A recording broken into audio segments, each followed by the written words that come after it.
What's going on, everybody? Guava, Lead Farmer 73 here. Good morning, or yeah, it's still morning. Good morning to everybody coming into the Greenhouse Lounge. I wanted to speak on a certain subject that is still going on right now, and I don't want anybody to get hurt. Uh, get this. This winter storm for us Southerners, some of us is coming out of it like us here in the Carolinas here, but there are other southern states. How you doing, my Renaissance grandma? Big Bad Bo, Shawanda, how you doing? It's other southern states that's still in it. And let's not forget, the North is still going to be winter until about June. Yeah, I can joke about that because I'm from there, but no, that for real though. You know good and well, Ohio, Michigan, it don't really hit summer till July. What's going on, Sun Spirit, and for Barbecue, Bayou Girl, how you doing? Suzette, how you doing? TLC in the Garden, what's going on, my sister? Chef Handy, ma'am. Sandra Thompson, Revealed. Okay, see Francis, I'm going to say this right in the beginning of this video. I have this, everybody suffered through this winter. This storm, I'm gonna say, because winter is not over. Everybody suffered bad, whether it was from the north or the south. You really suffered, especially in the south. I'm gonna tell you something right now that's gonna save your butt. Big Bad Bo say, yeah, I'm in Detroit. It's gonna be in the negatives. I know, I'm from there. I know you're gonna be seeing winter until. Listen, my birthday is in April, and I promise you, most of my life living in Ohio was in the snow for my birthday. Right? April always had snow. It was rare that you saw any spring-like thing. Every now and then you see some tulips, but they coming up through the snow. So, you know, I understand June is when you really start putting on some shorts. You start testing and trying to put on shorts and stuff. That's neither here nor there. This winter was a mess. Yeah, Chicago, same thing. Chicago, Ohio, Detroit, we all in the same game. I don't know why we act like we different. But I want to tell you what's going to save your butt right now. Don't wait till next year for this crap to happen again. I'm going to get this out in the very first part of this video because even myself, I'm about to install this wood stove in my garage. I got one for my wood shop that I'm going to build on Freedom Acres. Y'all know I got the wood stove for the cabin, and I'm going to put you know I got the mini wood stove for camping, and I'm going to put this wood stove in my garage because I'm going to turn this into another shop. Okay, so I can keep all my mess in one place because I be tearing my house all the way up. Listen, family, I don't know if you think this is important or not, but if you just watch the news or if you just listen to everybody else around you, I don't have the number. If y'all have the number, let me know. How many hundreds of people perished because of this storm? Anybody? Hey, Tamika Wells. Does anybody know the number of how many hundreds of people lost their lives because of just this storm? Not anything else. They lost their lives unnecessarily. They lost their lives because they were not prepared. It don't matter. Some people will say, I'm talking about down here in the South, New York and Ohio. Listen, I know this gonna sound bad, but we should know better, okay? Up north, you should know better. So I'm not talking about those. You was born and raised in this stuff, you know better. This is something that does not happen in the South. I know for the first 2 days, it was over over 100 people that perished in the first 2 days. Veronica says 153 people lost their lives. Okay, okay. I can guarantee it was 100% uncalled for that those people lost their lives. I can almost guarantee that at least 80% of those deaths were because of just not being prepared. And I'm not talking about becoming a prepper. I'm talking about because you just, what do people say? Give it to God. Well, you sure did. You gave it to God, and He handling it now. It didn't have to be this way. I heard a story, and I'm not going to talk about it because I think it might be related to somebody in this chat. A person passed away because they said God is going to find a way. God is going to find a way. So they didn't reach out for help. They didn't reach out and try to prepare themselves. They literally thought God or Jesus was going to come down, cradle them in their bosom, and whisk them away to Never Never Land or something. I'm gonna go ahead and talk about it. I'm gonna go ahead and talk about this real quick because there's a thin line between spirituality, religion, and fiction and nonsense. I don't want to get into that. Matter of fact, I'm not gonna get into it. I just want to say one thing: people are losing and blurring the line between spirituality and fiction, spirituality and nonsense. And they always throw scriptures at me, but they always leave the part out. They always leave the parts out that states you have to help. They'll always spit out that part of the scripture. Don't operate in fear and yada yada yada. But they always leave out the pieces to say, you know you supposed to be helping. Boss, he ain't working. They always leave that part out. And that part is you have to put forth some effort so he can help, so he know that you even in trouble.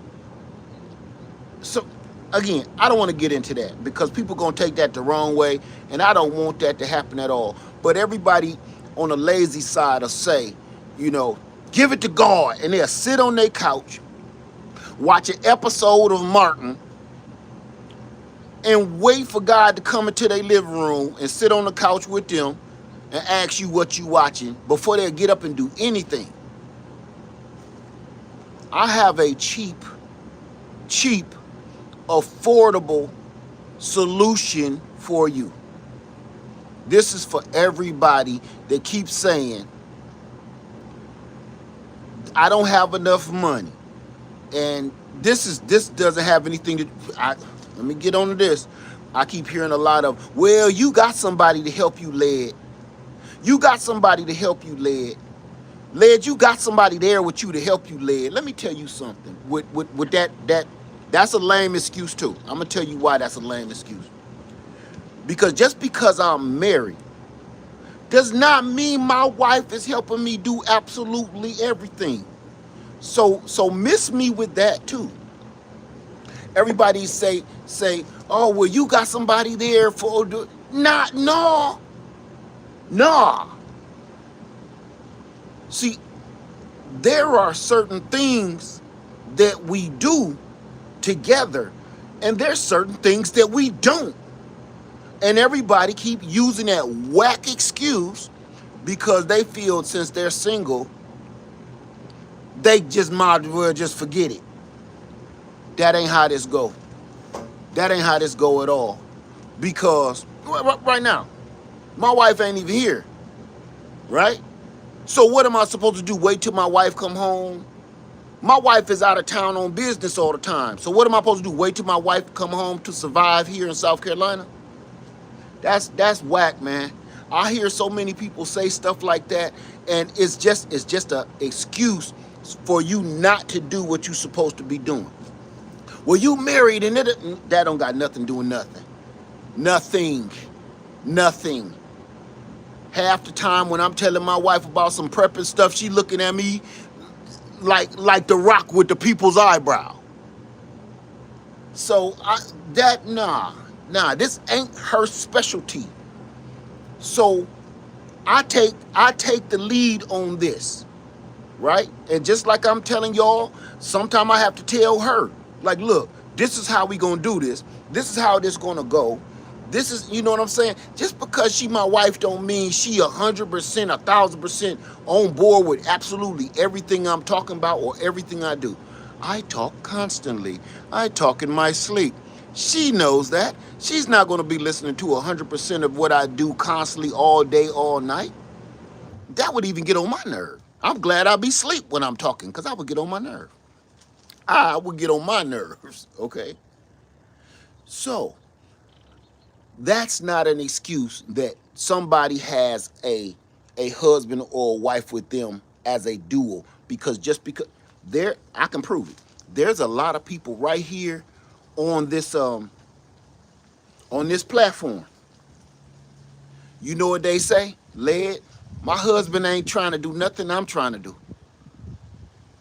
Led, my wife ain't trying to be into this prepping stuff. My wife ain't trying to be in no tent camping. My wife ain't trying to be out here cooking outside. My wife ain't with it. My wife ain't into the gardening. So do you get a divorce from your husband or your wife because they're not down with that? No, absolutely not. Or would nobody be married? Let me see. TLC says, I know plenty of people who have prepped for over 10 years and the spouse does not help. Absolutely. Absolutely. And here's my advice to you. Here's my advice to people that your spouse is not with you on the prepping. Your spouse is not with you on the preparations and the gardening. Man, do you? Because if you wait on other people to catch on to what this message is being told to you, this message may not be being told to your wife or your husband. See, if the Father put it on your heart to start preparing, he may be talking to you because he know your husband or your wife ain't there yet. So he's putting you in charge to say, hey, listen, they ain't gonna get it, but you got to do this. And you gonna be talking back to God like, God, I can't do this all by myself. Yeah, I know, but you is though. You gonna do that. Just in case you didn't know, it's God talking to you. So if I say go ahead, start up, go and get started. Stop playing games. I ain't got time to have a conversation with you. I got to go down here and talk to your sister. She ain't got regular sense either. So do what I told you to do. I'll be back. Look, I don't wait on my wife to do nothing for me. I don't wait on my wife to say, hey, when you gonna build your bug out bag? No. I built my wife's bug out bag. Now, see how that worked? My wife ain't had no bug out bag. I built her a bug out bag. And then when I told her, put it like this, I'm like, babe, you need to get a bug out bag. You need to put a bug out bag together because I don't know everything that my wife needs, right? You need to get a bug out bag, honey. You need to get a bug out bag. That's not in her vocabulary. She is not interested. So what do I do as a leader? She don't know she need a bug out bag, so I'm gonna make her one. So what happened?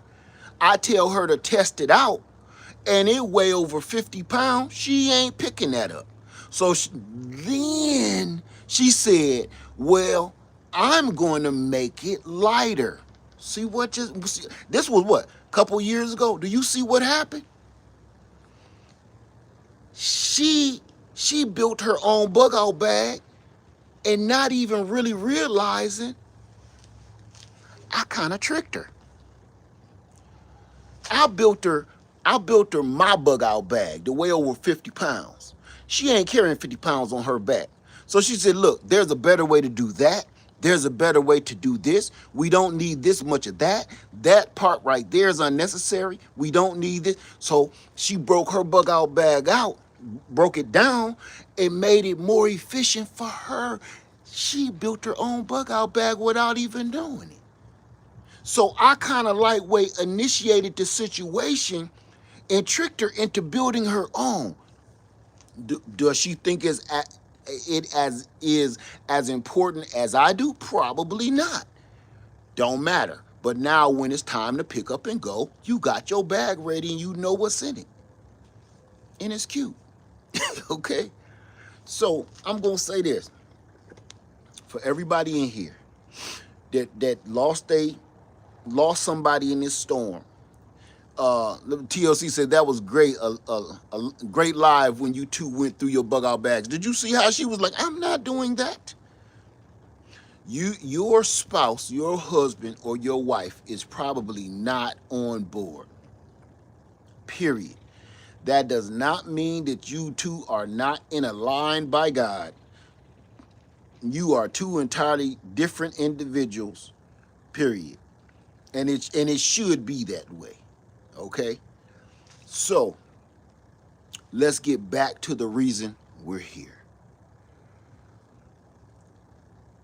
This wood stove. Let me tuck on this. Say I'm Vernice. Says I prepped for 10 years living in comfort in Connecticut. My husband started sharing his vision last year of buying land, farm, etc.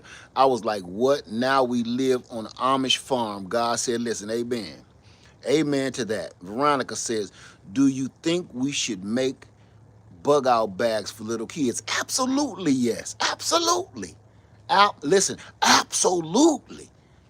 Yes. And that don't mean that the little baby got to be walking around with a big old bug out bag on their little back, okay? No, that's why I say get you a fold-up wagon. Put that equipment in a wagon and you can pull it along as you go. Or even the kid can pull it along as long as they can. If anything, if you have children and they need bug out supplies or they need survival supplies, babies get tired. You can let the baby sit in the wagon, let the kids sit in the wagon while you pull the wagon, and you can haul your bug out bag, their bug out bags, and the two kids in just a little fold up Walmart wagon. It's a no-brainer. So absolutely don't. If you survive, what your kids gonna do, right? This year got cold for no reason whatsoever on the planet, zero, and nobody was ready. I heard people say, I live in the South, I don't need that. I heard people right here in this chat say, well, I live in Florida, so I don't need no wood stove. I live in North Carolina, so I don't need no wood stove. I live in Georgia, so I don't need no wood stove. I live in Texas, so I don't need no wood stove. Let me tell you something. I don't care where you live. If you have no way to stay warm, if you do not put some kind of apparatus in your household where you can stay warm, and mind you, for free, you're gonna get in some trouble. You're gonna mess around and get in some trouble. Hey, Sylvia, you're gonna mess around and get in some trouble. So,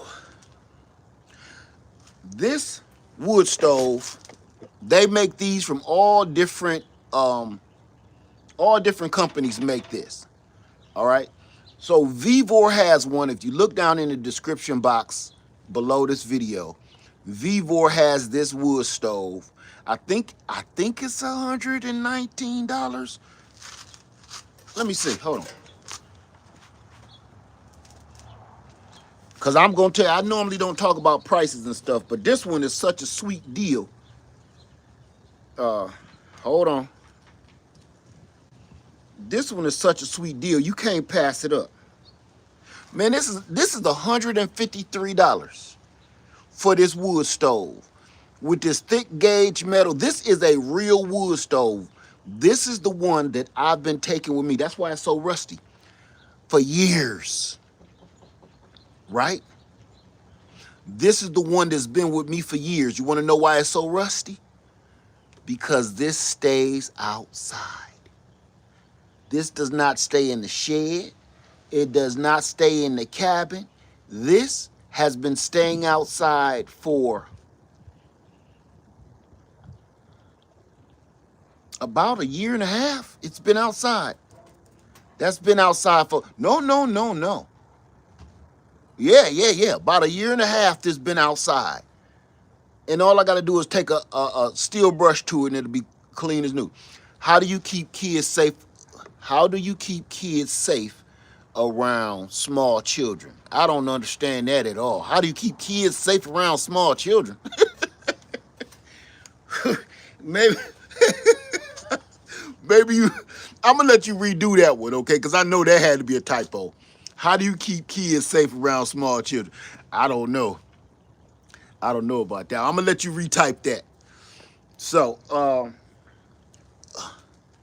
retype it because I wanna see what that's about. But listen, y'all, this is $153. My link is in the thing below. Go click on this. This is not a sponsor at all. This is a go get this. Okay, there is no Vevor sponsorship in this at all.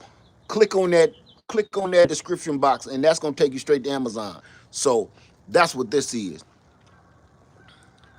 I heard that you can clean rust with aluminum foil. I'm not gonna waste my time doing that. Veronica said, thank you. I was trying to decide on a wood stove. There are so many. That Vevor wood stove is this identical one almost. And it's just as thick gauge steel and everything. This one, the reason why I like this one is because you can fold the legs up and take it with you. You can leave it permanent and leave it in that spot forever. Or you can fold them legs, even though it's this thick and it's this big, and yes, it is heavy. You can still take it with you if you had to. You can move it from room to room, take it up to another room that you think is more important, okay? And it comes with all of the pipe. All of this pipe fits inside of itself. I'm gonna show you here. It fits inside of itself, and it all fits in here. So you can pack it up and take it with you. I don't do that anymore, but you get what I'm saying. So what I wanted to do today is show you. You can take this with you camping, and when I tell you it'll run you up out of a tent, it'll run you up out of a tent. It gets so hot. You can cook, because this question is coming. This question is coming.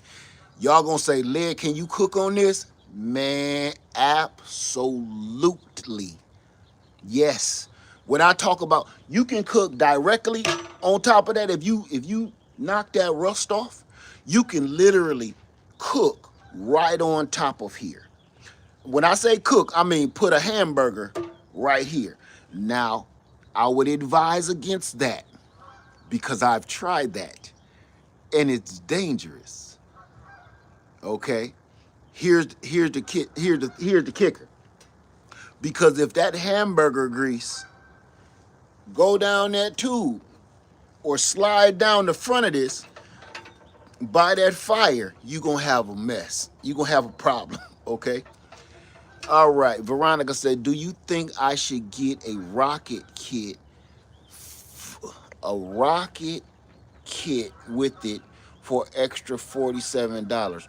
What is a rocket kit? A rocket kit? What is a rocket kit? Let me see. Nicole says, lost power last night and it got cold quick in Cleveland, Ohio. My kids taught me that our heater still works in the basement. Definitely a blessing. However, I'm getting a wood burning stove. Absolutely. TLC says, just in case, get a cast iron skillet. Absolutely. Big Bad Bo said, this is what I've been wanting to see. Currently heating my garage with 3 diesel heaters and was wondering, would it be more cost effective with a small wood burner? I'm going to say this. It's attached to the link that I gave you. Let me see. Hold on, Veronica. Rocket kit.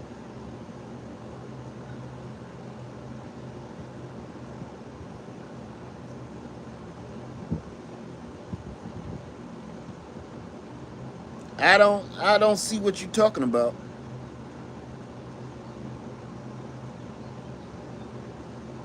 I'm going to say this. I don't whether you want to get the rocket kit or not, that's fine. The rocket kit is a stove. Like I said, I don't see that. If you want to get the rocket kit or whatever it is, go. If you feel that you need it, go right ahead. But right now, I'm just really talking about the basics of staying warm. The rocket kit type is something else. It's a rocket stove. Oh, I see it. No, no, no, no, no. Get the large tent type. No, no. Why would you do that? No, no. If you want to waste your money on buying something extra, go right ahead. That's not what this is about. That rocket stove, and I actually have one right over here, literally. That's not for heating up your home. You will burn your house down trying to run a rocket stove inside your house. Please don't do that. Okay? Uh, please don't do that. I can actually show you that rocket stove, and you got to realize, where is this smoke going? Where is this fire going from the rocket stove up to your ceiling? Don't do that, please. Whew. I thought you was talking about something that is attached to this. Let's get off of that. Let's get off of that. All right. This is easy to put together. When you get it, it's already together. It's already just this. Okay?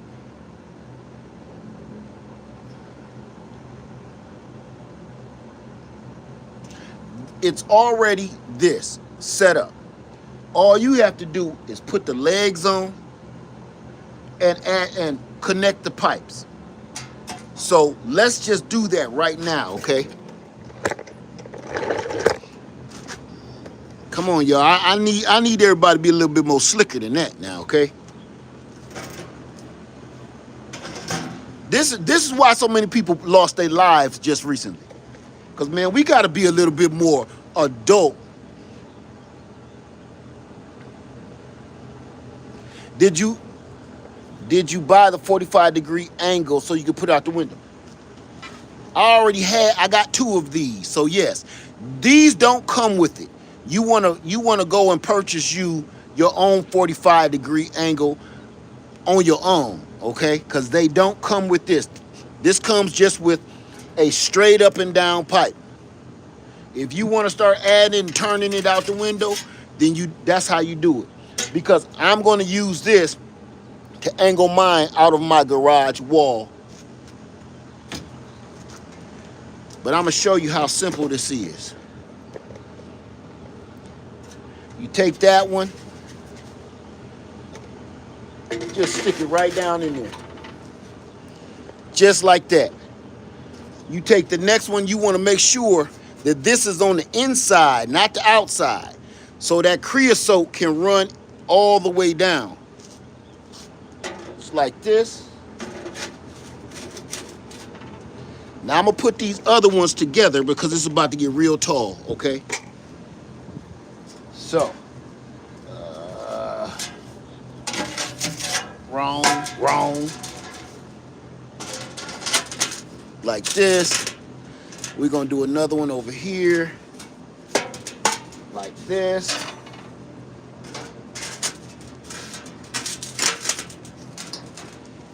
And then we're going to put on our cap. As soon as I find it. Okay. I bought this cap myself. Because I didn't, it don't really come with the cap that it come with is just a sock. So, we're going to turn this right side up. Just like this. And I'm going to put this cap on here. What this cap does is keep the water from going down there, the rain, and keep birds from going in there and making nests and stuff. And it's also it catches the ambers to fly off.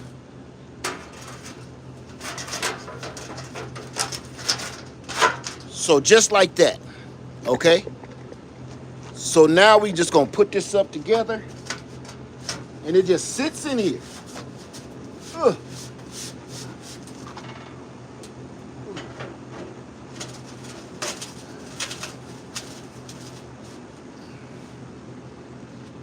Just like that. Can y'all see that?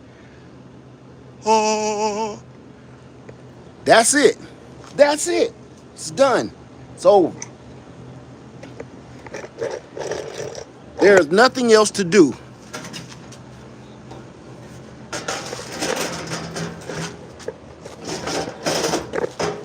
There's nothing else to do but start a fire. Okay? Do I have any questions so far? That's it. That's a wrap. It's nothing else to do. Now, if you want to get this and have this go out of your home, what you're going to need is a through the wall kit. All right?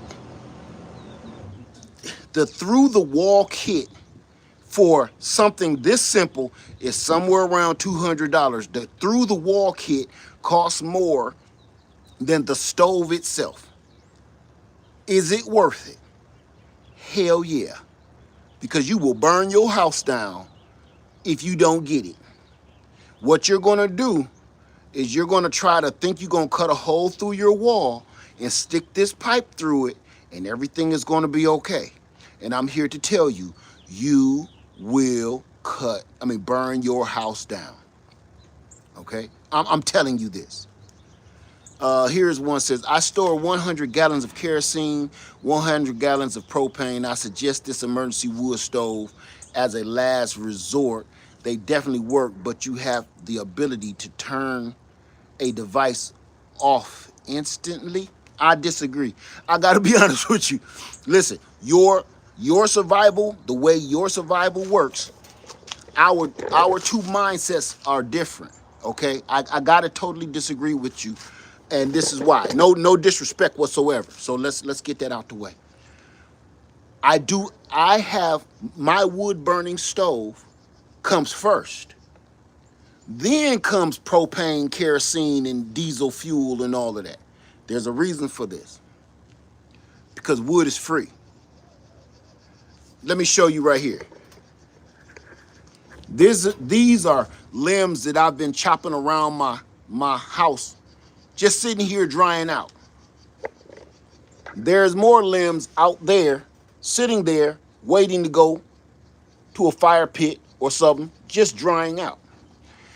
Out further on my land out there, I have wood chopped up, ready, just to get burned up. Free. If I around my neighborhood, there are people that get their trees chopped down all the time. You know what I ask them? Hey, you mind if I get that wood?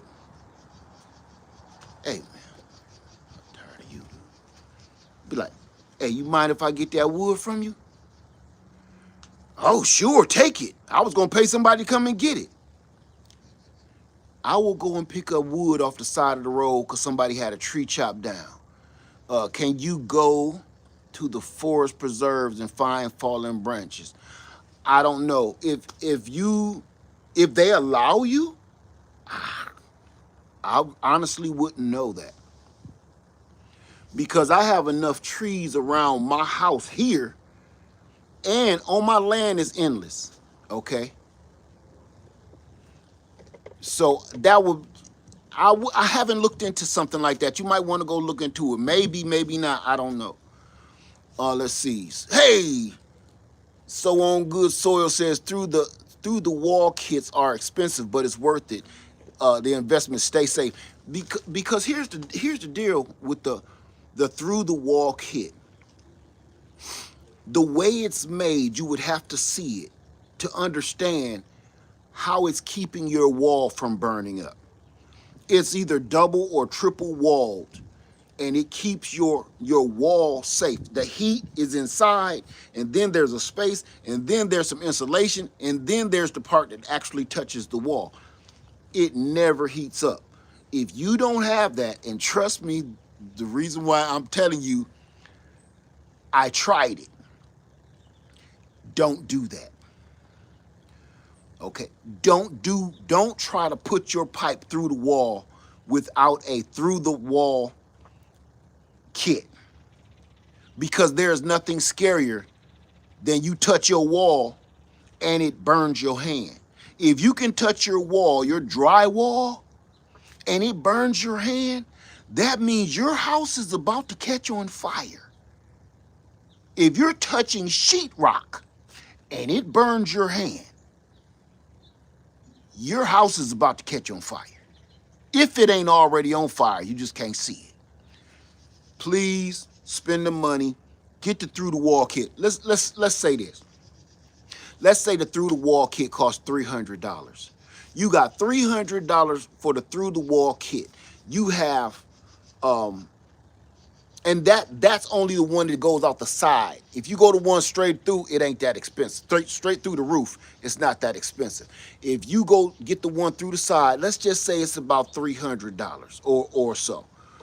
Then you got $150 for the wood stove. Man, just let's say you spent $500. You spent 500 bucks, right? But you'll be heating your house for free forever? Come on, man. See, I'm a firm believer in longevity. If I buy an item, I want it to have multiple uses. I don't want it to just have one use. Or if I purchase an item or I invest, I'll need to use that word more. If I invest in an item or a product, how long can I use this product?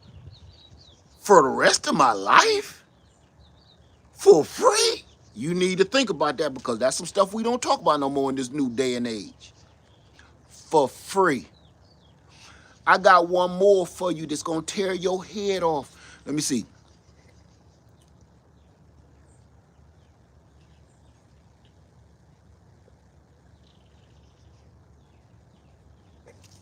So here's the deal. Yeah, I ain't even about to talk about that. So look, okay, I'm gonna talk about it. Say, depending on how good the people are in a 10-mile radius, smoke can be a beacon of someone talking over your house, that in a breakdown of society, world without loss. Let me tell you something about the reality of that situation. The reality of that situation is, what would you rather? Would you rather stay warm so you don't die, or you rather defend yourself from marauders so you don't die? Either way, you can't just be cold and say the smoke is going to bring people, because everything you do, I don't want this video to go too nuts, but I need to talk about reality, because sometimes we get into a prepper mode and we go overboard. I even do it myself. Okay, so this ain't on nobody. I even get into it myself, and then I have to start thinking about the reality of the situation and think about the reality and the humanity of people. Okay, this is the part about society that we always forget. Part of our society ain't just your neighbor next door. Okay, part of our society are professionals. There are military personnel that do this for a living, that scout out people for a living. There are some people that's retired veterans that used to do this and hunt out people for a living. There are detectives and there are investigators that do this for a living, right? Man, I'm gonna be honest with you. I don't care what you think. Smoke is not the only thing gonna give you away. People say, oh, your generator will give you away. That's not the only thing that'll give you away either. It's people out there that's trained to see your footprint and follow which direction you went. Look at your tire tracks and find your house. They can smell you pass gas and they start sending dogs to find your booty hole. Man, I'm telling you, I'm trying to keep stuff realistic, because society is falling. And now that we're all living through a real life, grid down, fall of society situation, reality is kicking in. And forget the TV show stuff. The realities of of society is kicking in. For instance, the people that's hunting people right now, they're not regular people. They're sending military specialists to hunt other Americans, right? Some of these, I ain't talking about them one dude. I ain't talking about them one dude. I'm talking about the military specialists that they're sending in after people too. They're trained to find you. They're trained to come and get you. I'm talking about the ones that's trained. I ain't talking about them other dudes, okay? If they want you, they coming to get you. The only question now for society, to me, is where do you draw the line? So I don't want to talk about those scenarios. We'll do that on another video when we plan a game. But the only question to me now is, where do you draw the line? Meaning, you know you're going to have to fight. You know that you're going to have to stand and fight. The question is, what is your breaking point of when you will stand and fight? There is no more. You're not going to be able to hide from people. You're not going to be able to outsmart some of these people. You're not. The real true question is, when will you take a stand and say, that's too much for me? I don't want that.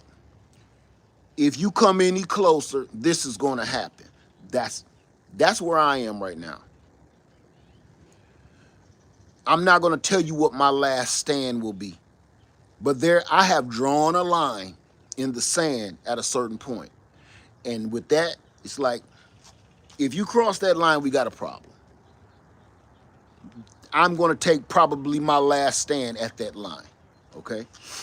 So, no further ado. If you're trying to stay warm, next season, please go out there and get these stoves now, because nobody could find no wood stove when that storm hit. Nobody. Let's get this started. I'm gonna get this started. We're gonna boil some water. I mean it too.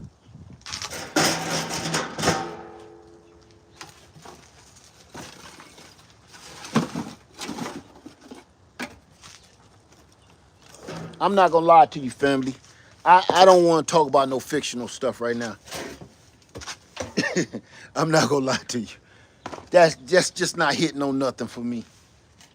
Now, this wood stove also comes with drying racks to go on either side.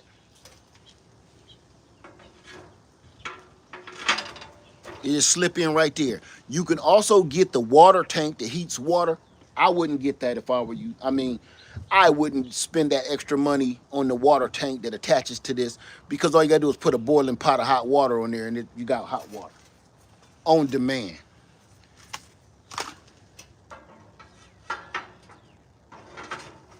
So now you can keep stuff warm on this side, and it also gets so hot that you can actually pretty much cook over here. You can put toast and bread and stuff over here. You can do the same on this side. You can hang your rags and towels from this and let them dry out. Your socks or your wet gloves or your wet clothes. I've done this. Trust me, it really worked. And you're golden. So if you're just trying to keep something warm like some tea, keep your pot over here. Now, if you go back in my camping videos, you will see me do all this and show you all this. Put your pot of tea over here to keep your tea piping hot, or keep your water piping hot at a steam, not a boil, but a steam. So here, you can cook up here. You can keep you a pot of boiling water up here. I will keep this for cooking pretty much. But all this being said, this thing will throw out so much heat, it'll run you out of a room, okay? So we're gonna just go ahead and get this mug started up. I wish I could bring y'all even closer in here. It has a grate in there that's raised up off the bottom. I like to start my wood, my fire closer to the front, so the fire don't just rush up this stack here, and I can control it better.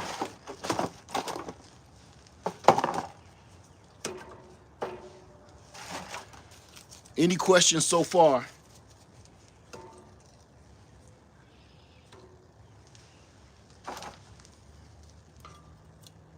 I'm gonna just start there. Any questions? Let me see if y'all can see that pretty good. Wait a second. There we go. Still can't see it good, can you? There we go. Any questions, y'all? The only reason I don't want to start talking about fantasy stuff is because, man, so many people got hurt because they thought they knew what they was talking about or something. And I just don't want that to happen to nobody, man. People got hurt unnecessarily.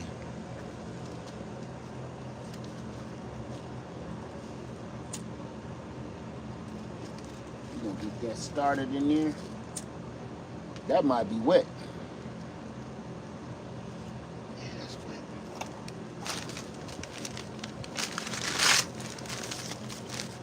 So we're gonna go ahead and get a fire started. Let me see. Any questions?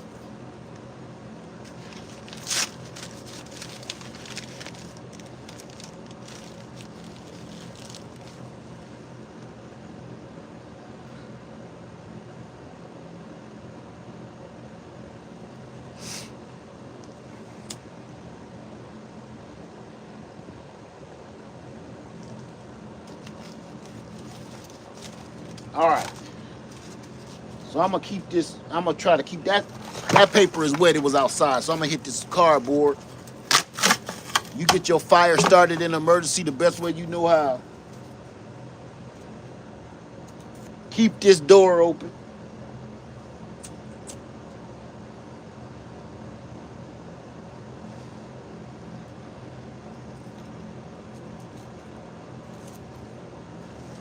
Let me see.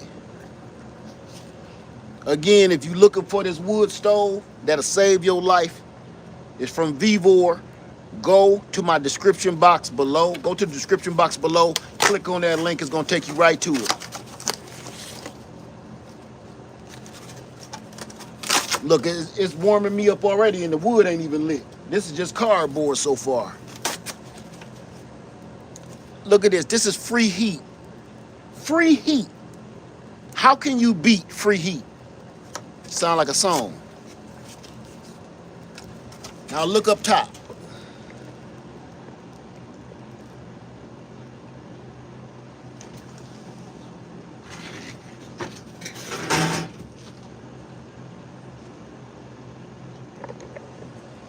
So all it takes to get some wood started up.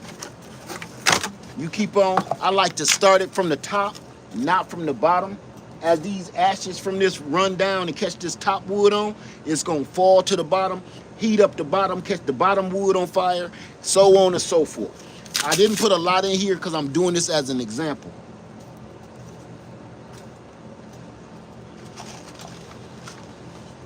But while we playing, while we getting it together, we gonna put that water on there. Cold water. Oh, y'all can't see that. Pot of cold water. Just gonna set that on there. Get it ready.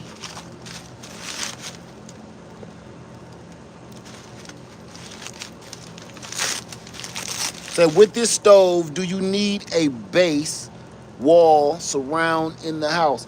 I'm gonna say yes, but it's not as expensive as you think it is. You can literally put cement board around it and it's going to be just fine. Cement board, you can put bricks, you can put cinder blocks, you can put what is that stuff called, the what is it called, the corrugated panels to go on the roof. That's what I have for my wood stove on at the cabin. If you're going to be putting this inside your house, if you want it to look fancy, is one thing, okay? But if you're just trying to get it in there and have a system to stay warm, you don't need much. Cement board costs like $20 a sheet of, I think they're 4x8, and you don't need much. Have it go up about 6 feet. Have it go up about 6 feet up there, and then, you know, 4 to 5 feet side to side. It has its specs of the area that you shouldn't put this too close to anything. But those specs ain't always 100%. They're talking about if you got this thing running full bore, packed with wood, you know. Can y'all see that okay? A little bit of this. This is green wood. Try not to burn no green wood in there. It's gonna slow down your burning session.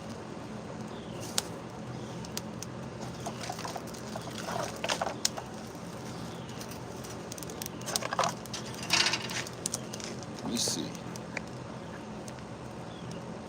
Let me see here.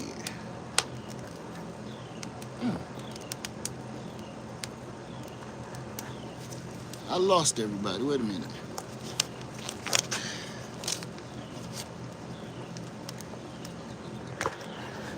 Hold on here. There we go. Wasn't trying to get you on a different direction, brother. Keep getting the people. No, you wouldn't get me on a different direction. No, not at all. I was just saying, man, it's just, this is something that I had to realize myself. We're not talking to people to do this on a daily basis, and it sounds like you're a brother to do this on a daily basis like me, right? You put a lot of thought into it like me. I'm trying to make sure it stay universal for people that have never thought about this stuff until this last storm. And you got to understand, they're new to prepping. They're new to any of this. And when we start giving them way too much information, it throws you off. It throws them off to the point they don't want to do it. And then when another situation come up, they're in trouble again.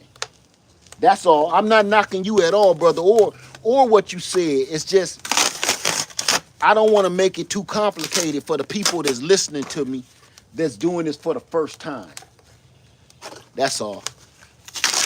Dang, what the heck is in there? Something smells delicious inside. Hey, I bet you there's some lizards in here. And I ain't gonna lie to you, they smell delicious. That's crazy, but it's true.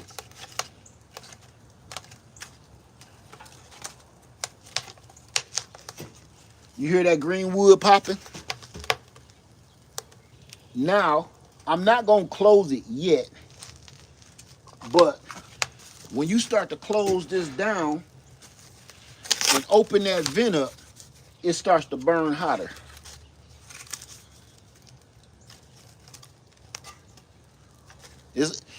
Hey, look, if y'all can smell this, you would think I'm cooking something. And it smell like that thing even got some seasoning on it, like some Xanarains or something. Some Old Bay seasoning. I ain't never had no lizard meat, but I already threw out a bunch of lizards that was in here earlier. So that's probably some lizard meat I'm smelling. That boy come pre-season. Let me see. As a Floridian, glad you told me not to burn green wood because I would have been burning it all. See, burning green wood, if you have to do it in an emergency, you're going to run into two problems.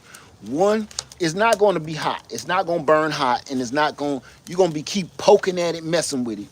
And number two, it creates a lot of creosote in your pipes, and they collect inside your smokestack, and it creates fire. That's when you're going to have a house fire. Okay. See old green branches and stuff, you want to go out there and find as many old dead trees as you can find. Dead branches that's already dead and, I ain't gonna say rotten, but because that's that stuff right there that's gonna burn. See, now we got a fire. And it ain't gonna take much. Now let me show you one more thing too. Where is it at? Get you like a cheap hatchet or something. Greenwood won't act right until that fire dries that wood. Yeah, and so that means your fire need to be super hot in the first place. Somebody said jerk lizard. Go to Harbor Freight or something and go on and grab you a little cheap hatchet. I've had this hatchet. Look how busted that is. I've had this hatchet for probably over 20 years. I don't even know who that is. I don't even know that brand. I've had this so long, and no matter how bad I did it, it never gave up on me. But have you something like this, so you can get some wood split inside your house. You ain't got to keep going outdoors. I don't know what kind of wood this is, but it's not giving up the ghost. I might have to put this whole thing, it's knotted, that's what it is.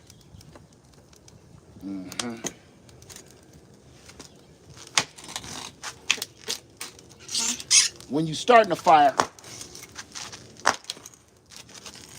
you don't need it to be that big. You need little baby pieces. Well, it look like it's roaring. Let's go ahead and throw him all in there. We all in. Let that door sit like that. I'm gonna have to back up in a minute because that thing is roaring. I'm gonna show you one more little trick I do.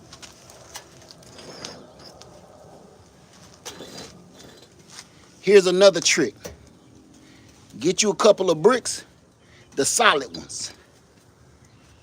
Get you a couple of these solid bricks like that and set on top of it.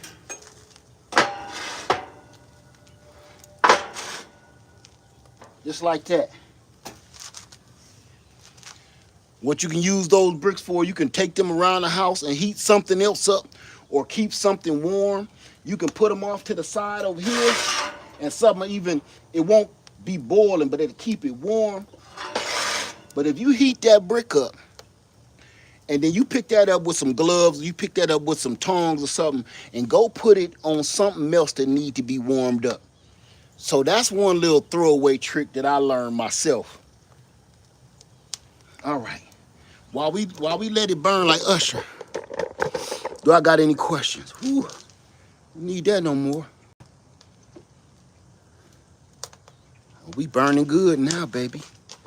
We burning good. Whew, I'm gonna have to back up. Do I got any questions?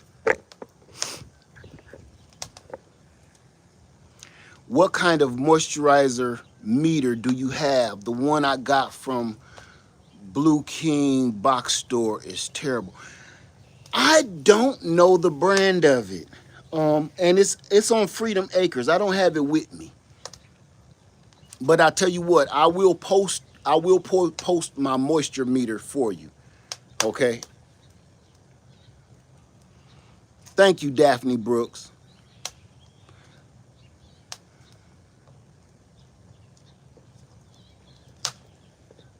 Whoa. Ooh, that thing rolling now, y'all. It's rolling. So now what's going to end up happening is that water going to come to a boil in a minute. Okay? That water going to come to a boil. And I'm about to close this door and start controlling this fire because it's blazing to the oldies in this mug.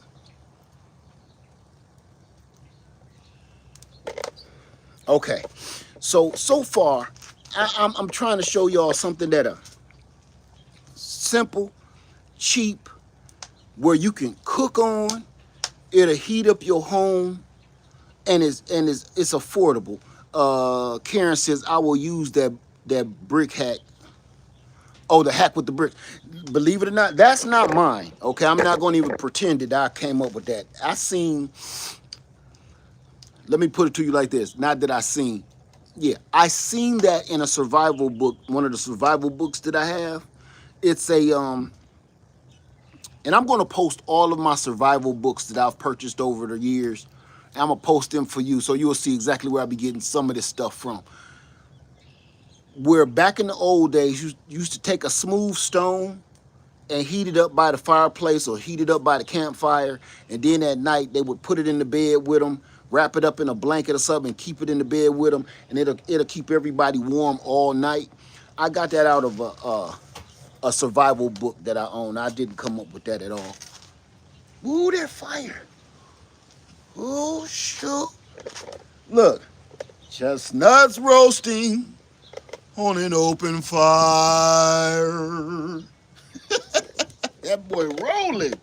Let me tell you something. TLC says the brick functioned like a terracotta pot over the tea light candles, radiating heat. Absolutely. Absolutely. Let me tell y'all something too. True story, okay?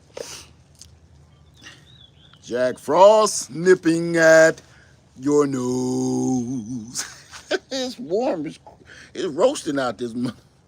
Look, there is no other feeling better than getting your fire started and then start feeling you get a chance to feel what you just accomplished. You understand? It's some things in life you don't never get a chance.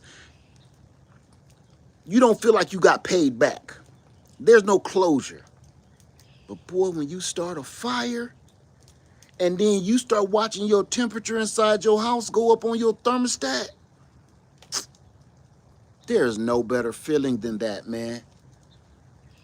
There is no better feeling than then it start getting too hot. I'm gonna tell y'all what I do all the time at the cabin. I get that fire rolling, and it start getting too hot in there. The dog tongues start hanging out to the point. Listen, it's 30 degrees, 20 degrees outside, but inside the cabin, man, it might be 90 degrees in that mug. To the point I gotta open a window, and then you can see that steam of that heat, them waves coming out your window. Ain't no better feeling than that, man.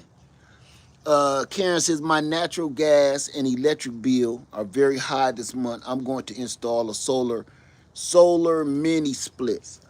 Okay. Now, I'm going to tell you, if you're going to add in mini splits and have solar added to it, that takes a lot of power. Okay. And this is why we're here today, because we talk about reality. That takes a lot of power. All right. Mini splits are very efficient, but please, oh Lord, don't think that they won't drain your batteries down. So I don't want you to go out and run out and spend a bunch of money on something that's not going to work. Okay? Because once you have drained your battery storage off of your solar, what's going to happen is now you got to come and then your electricity kick back on. So you're really not saving a lot of money, you know, and then you spent all that money for nothing. So I don't want you to get caught up in the hype, in the phoniness of how this works. Because let me tell you something, I love solar. Solar is the bomb. Solar is the bomb. But me depending my whole life on solar, that's fake. I don't do it. Now, say the mini split is solar. I understand that, but you need to understand, if the mini split is solar, the mini split has a backup bank that stores energy. Okay, the mini split itself, if the mini split is solar, that means the only thing is really on that is some solar panels somewhere. Those solar panels drain down, they collect power from the sun, and they drain down and store energy into a battery bank, okay?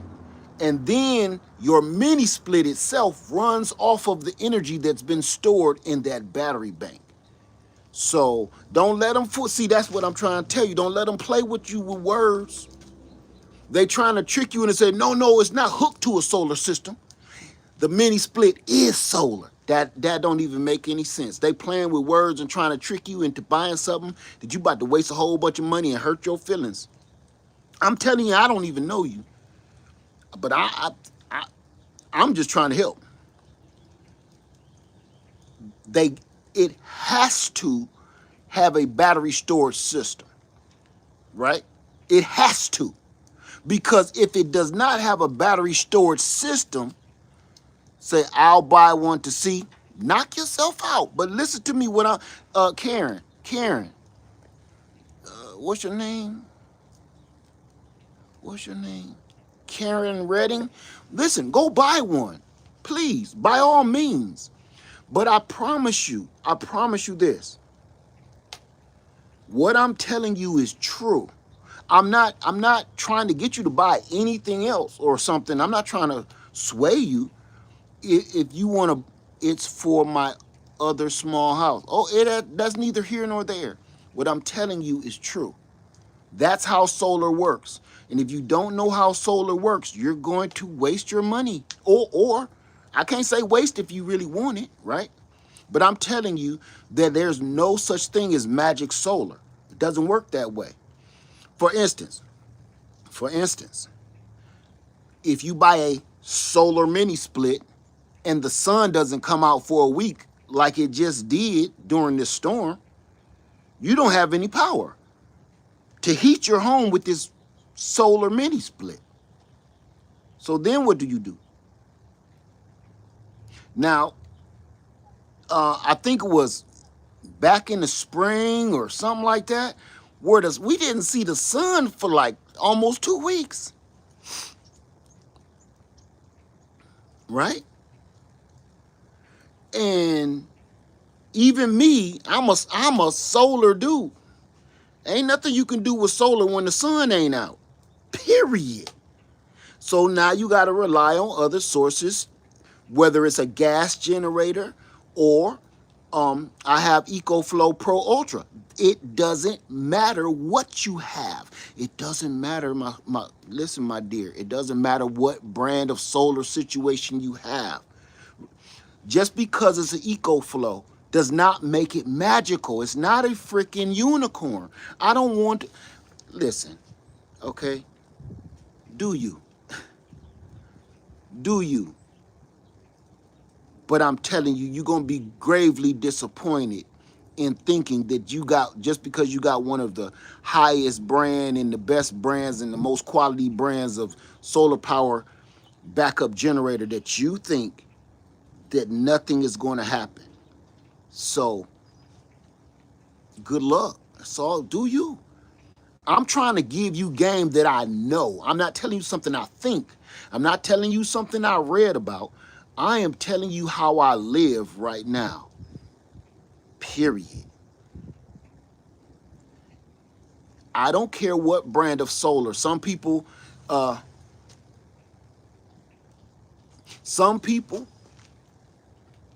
have Anchor brand. Some people have EcoFlow brand. Some people have Blue Eddy. Some people have Jackery. I don't care what brand it is. Solar does not work another different way because you picked a different brand. It doesn't work. It does. I'm sorry. The facts is the facts. And when the sun ain't out, you're screwed. Period. Period. I don't care what brand you got. You know, I stand by EcoFlow and I trust them with my family and my life. But that don't mean that's perfect. It's not going to work all the time like that. It just doesn't. And I don't want you thinking that, hey, Laird Farmer 73 told me I should buy EcoFlow, and then you go out here. Quick story, everybody. Ooh, that fire burning. So let's go ahead and close this fire down real quick.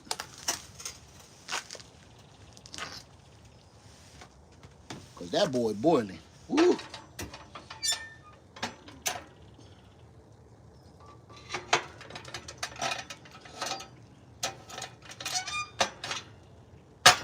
All right. Open that all the way up. I can hear it roaring. Here, listen. Sound like a jet plane. I love this stove, man. That's one of my all-time favorites. That boy roaring like a jet plane. Now, I wanted to come in here, and one thing that I like to let people know is everything I do ain't for show. It ain't pretty because I'm showing you how it really happens when you're using equipment and using certain things. I don't do a video on a product and then let it set to the wayside. Y'all see, I use all of this stuff all the time. Like, I won't review it if I'm not gonna use it. I don't even take a payment from people that want to pay me, because if I don't feel that I'm gonna be using this thing, what I need it for, not doing it. So y'all, that's why y'all see all that equipment in all of my videos, right?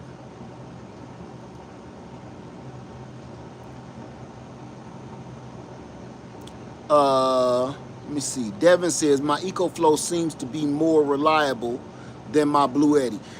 I found through all my experiences, and I've had every brand, my EcoFlow is more reliable and more dependable and more upfront forward than my Blue Eddy, than my Jackery. Now, I like Anchor, but you know.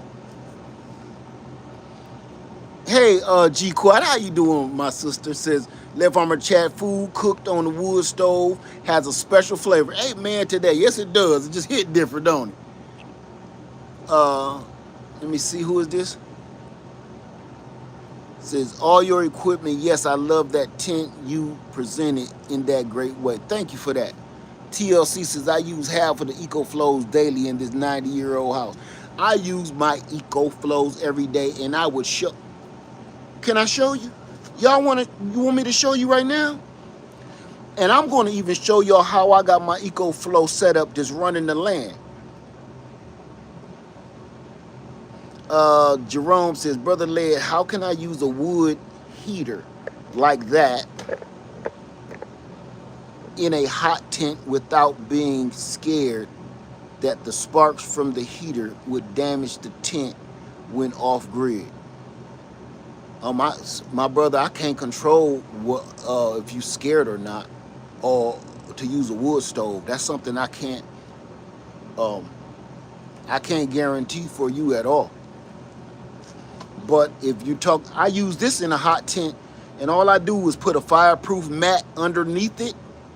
If you go to a big box store or you go online, they got the big welders mats, okay? The welder curtain. You can go to Harbor Freight, got welder curtains too. Go to Harbor Freight or go online, get the big welder curtain, and I use that as a carpet underneath. If you got this in a big tent, like I've had it in my White Duck, I've had it in my Kodiak tent, I've had it in all the tents I've had. You put that big welding curtain down, and what that does is, if something were to jump out, it's going to hit that welding curtain and it's not going to burn through, because those welding curtains are like fiberglass, and it's going to sit there and smolder for a while. Hopefully you see it, but it won't burn through that, okay?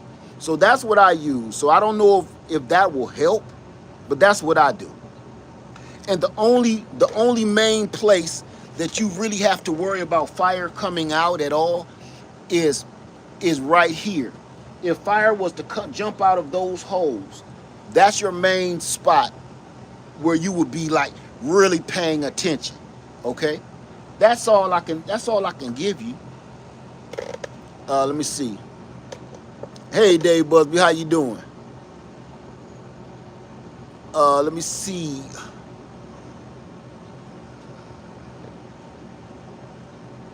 I can't pronounce your name. Says, hi there, I live in an apartment, but I enjoy your channel. Reminds me as if in back in the day when Granddaddy would use wood stoves. Wood stoves are great. Thank you. You're very welcome.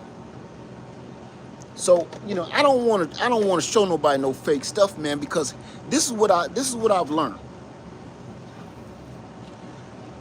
Your words are powerful. Your words are very powerful. Whether you have a platform or not, and I want you to understand something. Everybody has a platform. It ain't got to be on YouTube, and it don't have to be on TikTok. It don't have to be on Instagrams. It, you have a platform because everybody in your life, somebody in your life, somebody, nephews, nieces, neighborhood kids, or maybe some other grown folks, some of your friends, man, somebody is listening to you.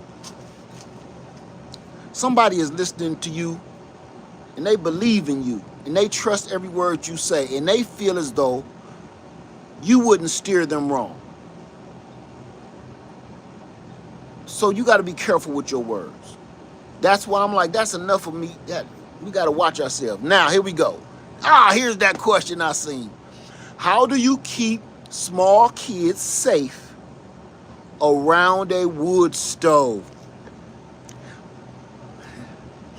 Woo! Oh, that's better than how do you keep small kids safe from big kids or whatever it was earlier. I'm gonna let everybody else answer that first. How do you, or how would you? This question is for everybody. So before I answer it, because I may not answer it politically correct, how would you keep small children safe around a piping hot wood stove?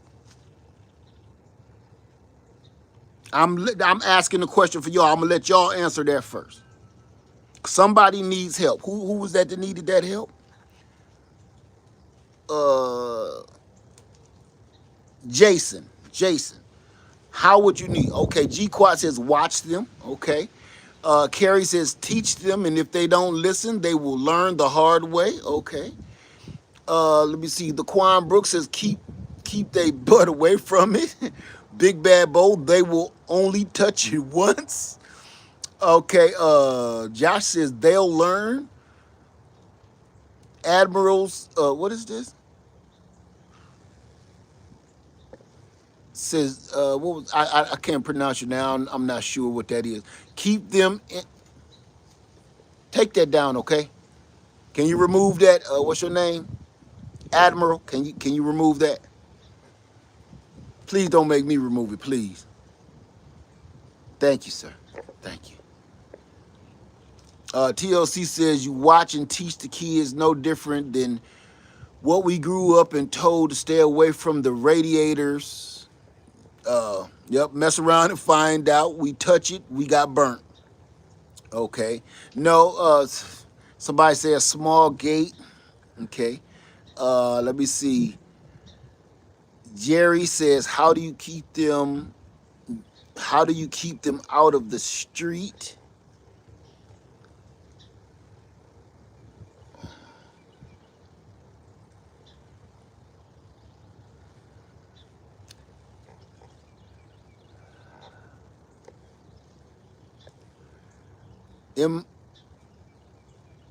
Experience is the best teacher. I hate to say that. You ain't wrong. J3 says dog fence and teach them. I wouldn't put up no freaking fence. I ain't gonna lie to you. All right. Okay.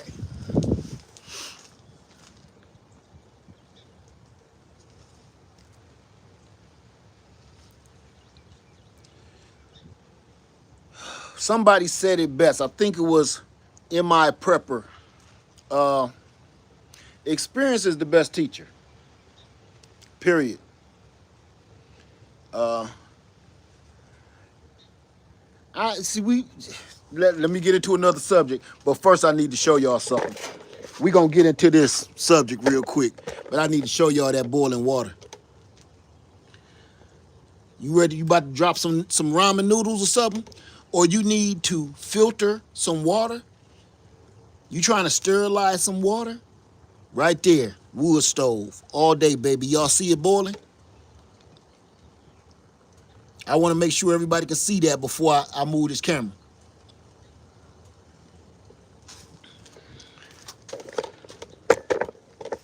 Told you, wood stoves, man.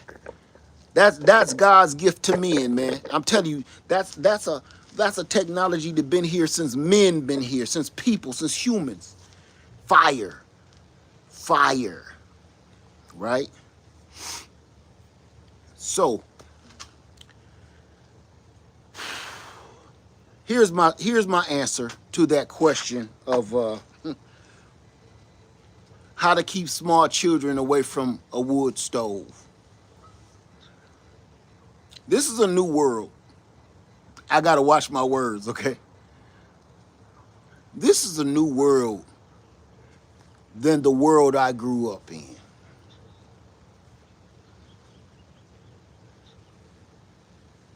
There was no timeouts.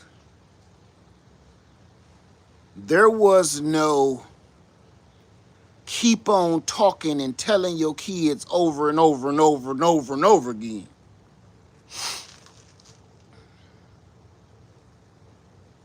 I didn't have to bump my head very many times to find out that life is a monster. I didn't have to do that. So my answer to that question, and I'm being politically correct. This ain't what I mean, but I have to be politically correct. It's a parent's job to guide their children and to teach them right from wrong. Your child has no say or no say so whatsoever in certain situations. I'm not saying treat your child like an animal. I'm telling you, there's a role to play. I know in these days and times, roles and things are crossing lines and barriers and people, all right? I get it. No. It's certain stuff that you can't, it's certain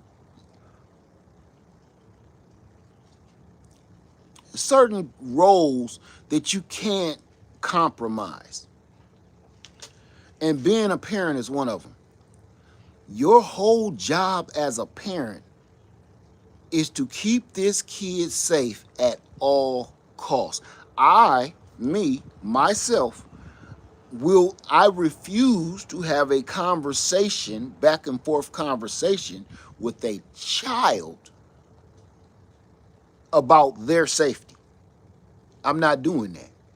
Now, when that child or young adult becomes old enough to fend for themselves or find out for themselves, I ain't got nothing to say. We can have a back and forth conversation, and once I'm done talking, I'm done. You can go bust your head if you want to.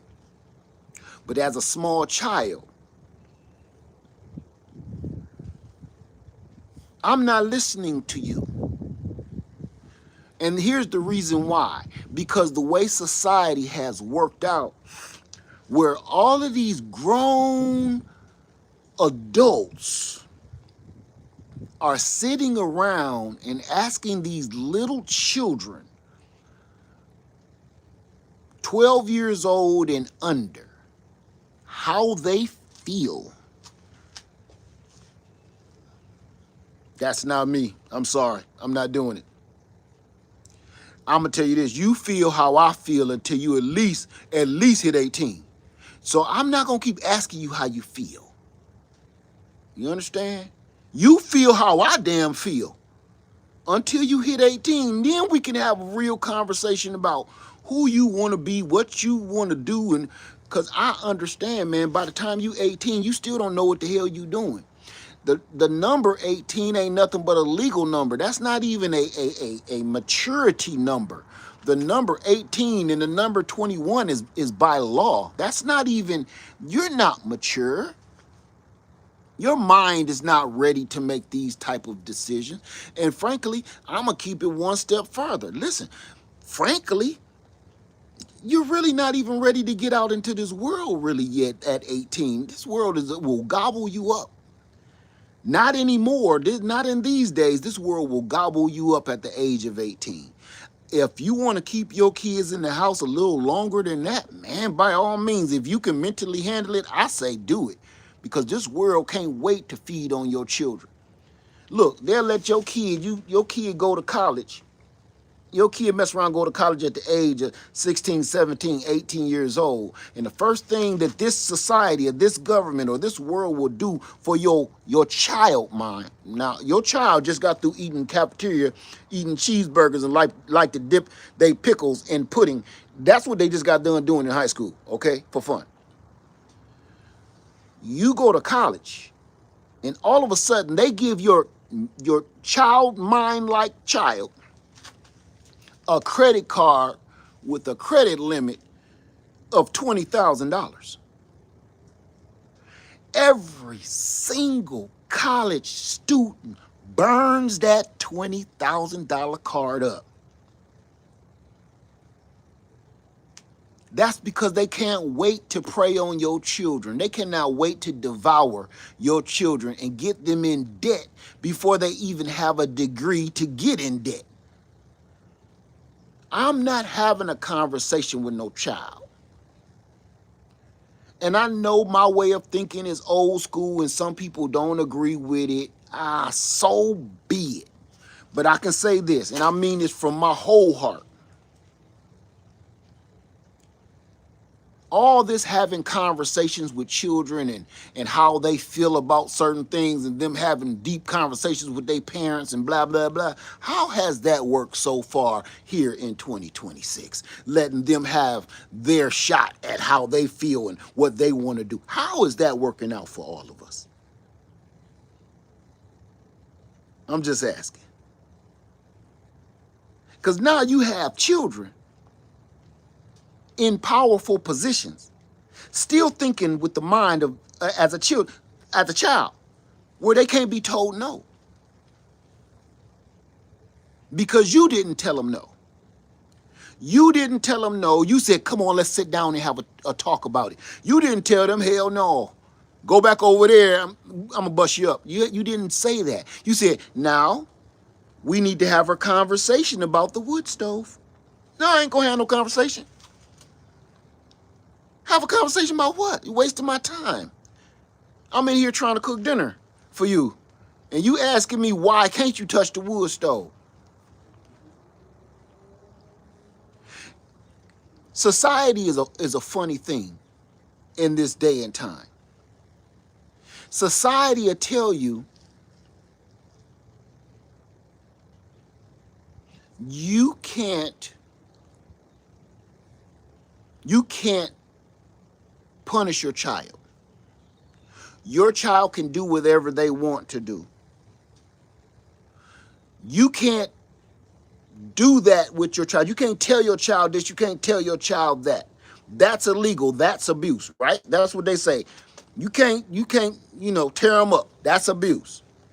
But then when your child come out here and rat-tat-tat a handful of kids on the schoolyard, then they blame the parent. And then the whole world think the parent was evil. The parent was hard. And every time I hear one of those conversations, there's one part that's left out. The government put their hand in that bullshit. The government had part of this too. I hear about how bad they was raised in the parent house, but they didn't say they sent the daddy to jail because he had a little bit of weed in his pocket. You understand? The daddy in jail for 3 to 5 years because he had a little bit of weed in his pocket and he was a little bit high. They didn't put that. Now the mama raising all these kids by herself in the house. They didn't say that part. They didn't say they made it illegal to go ahead and tear your kid up when they acting a damn fool. They didn't add that part into the court, into the when the lady is standing in front of the judge, the kid is standing in front of the judge. They didn't add that part. They always get away with coming in here. They instigators. The government is instigators, man. They come in here and wagging their finger telling you what you can and what you can't do in your household. But then when the shit hit the fan, they step back like, when your kid go out here cutting up because you can't go put, you can't discipline. That's the word I'm looking for. That's politically correct. When you can't discipline your own child, they figure they don't want you to discipline them. But they want to discipline them in a correctional facility. That don't make no damn sense. So You know, I know that was a long-winded explanation, but I had to throw that out there. Okay. Uh, how do you keep your children away from a hot wood stove?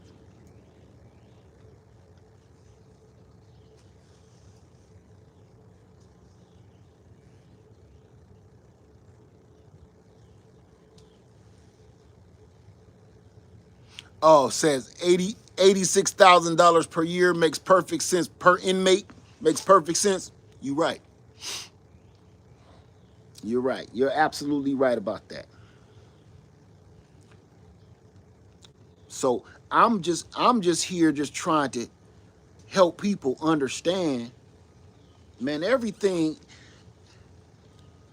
Let me tell you something. Come here. Come here, give me a hug. Come here. I love you. I love you.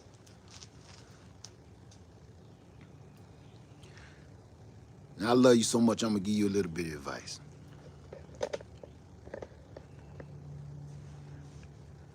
Man, you can't believe everything you hear out here no more.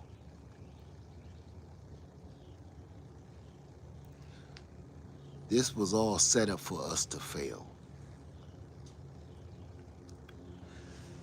How many more times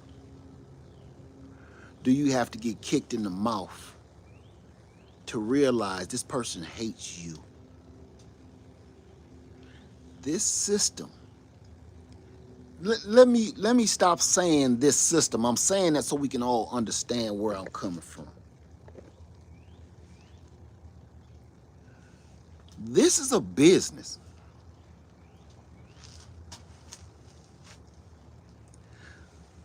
This system, the word system that I'm using, is a business. This is a corporation.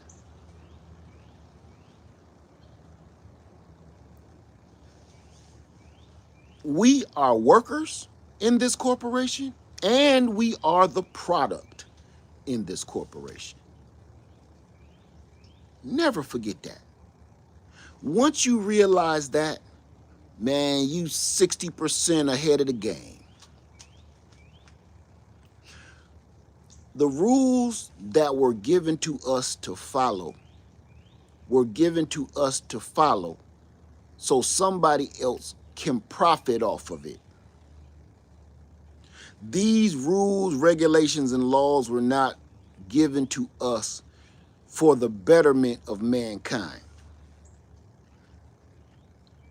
These rules and regulations and laws that were implemented in this so-called system were put in place to profit off of the backs of other human beings. And once you understand that, and once you believe that with your whole heart and soul, you will be ahead of the game. And that's about where I am right now. Nothing. Listen, I don't believe nothing. I don't believe nothing anymore from nobody. Everything to me has been a freaking lie. Listen, everything. Let's keep it 100. And you don't find out that you've been lied to immediately. You find out you've been lied to 5 years down the line, 10 years down the line, 20, 30, 40, 50 years down the line. Truth starts being revealed, and then you be like, damn, I never knew.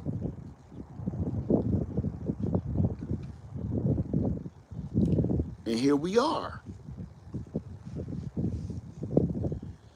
So, for instance, let's be realistic. Everything that we thought and knew in 1950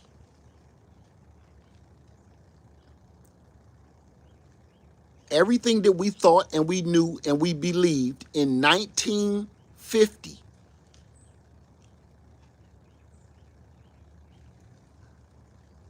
80 to 90% of that was bullshit.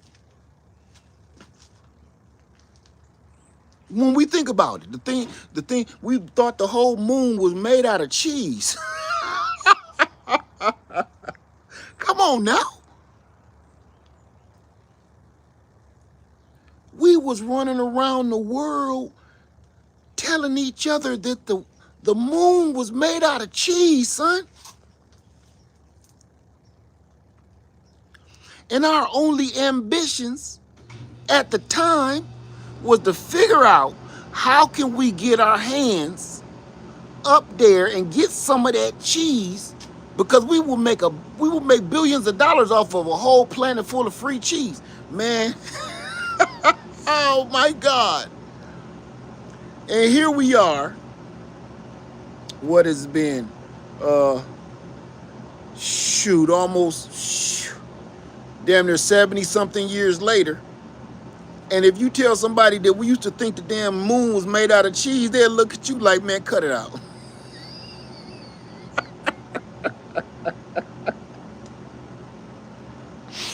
Man, cut it out, man. I ain't never even been up there to see the sun, see the moon, but I know it ain't no cheese. That don't even make no sense. That's why I don't believe nothing. Everything that we thought, man, is garbage. So this is what I do. I play life by ear. I don't listen to when a musician pull out the music book of notes so they can play a song on the piano, I throws that away. I play life by ear. I don't listen to what everybody, I play life by ear. And I started using my own natural God-given senses and talents to start getting me by through life. That's what I start doing. I stopped paying attention to what they want me to do and start paying attention to what I feel he want me to do. And that's how things been working out good for me. Once I stopped listening to society and listening to what society wants from me and what society expects from me and what society says is good and bad. Once I stop doing that and start doing my own thing, that's when things start going good for me. They say you need a house with a white picket fence. You need a wife, some kids and some dogs. You need to have a good job. You need to work that job for 30 years till you old and gray. You need to believe in this religion. You need to believe in that religion. Once you step back and pay attention to the reality of what's going on, all of that's garbage. Here you go. Here you go right here. I got one for you.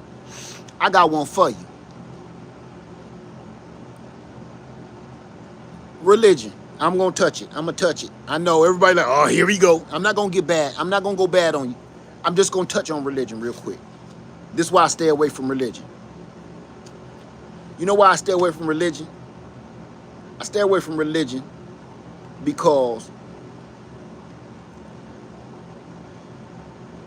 I see so many people doing it wrong, doing it opposite. I'm not saying I'm the one to listen to. I'm just saying I can see you doing it wrong though. Right? For instance, say there's a woman, she's going to church, and she go to church every day to pray that her husband do better.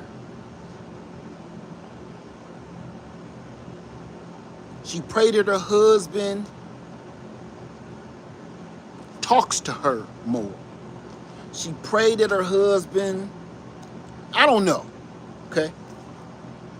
She go to church every day, praying to God, praying in this church, singing, dancing, shouting, yada, yada, yada, run around the church like it's a track star, and then nothing ever comes to fruition. You know what I've seen in life? That same woman that go in the church every 5 minutes to pray for her husband to do this, do better, do that, do that.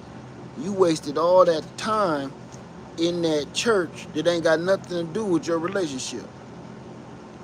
Instead of sitting right next to your husband and talking to your husband all them hours that you spent at church hooping and hollering, y'all was supposed to be sitting there, hopefully praying together and having a conversation betwixt you. But no, they think that place is magical. And that's why I don't get into religion, because they think that place is some kind of magical play. It's not magic. But that's what the world wants you to believe. The world wants you to believe that that's what you're supposed to be doing to make things go better, and it's not. You're supposed to be putting in the work.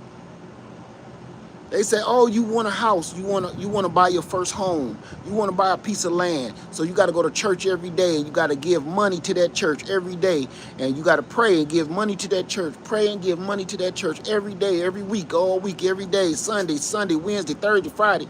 You got to keep on doing it. And then your dream's going to come true.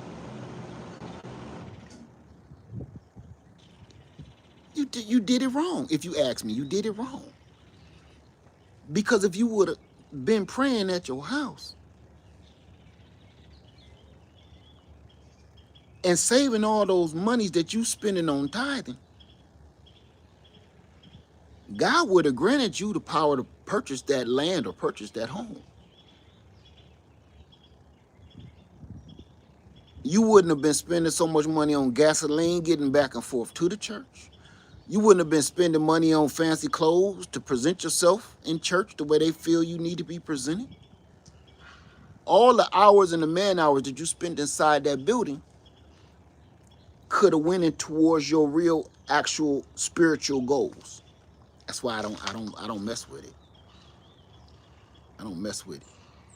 It's just a whole bunch of wishing, and dreaming and praying, and I don't get it. And that's right too. A whole bunch of abuse go on in them places. Bunch of men lose their wives in there. Bunch of women lose their husbands. And I ain't saying every church is like that. I'm just saying, man, it's become no different than being out here, really.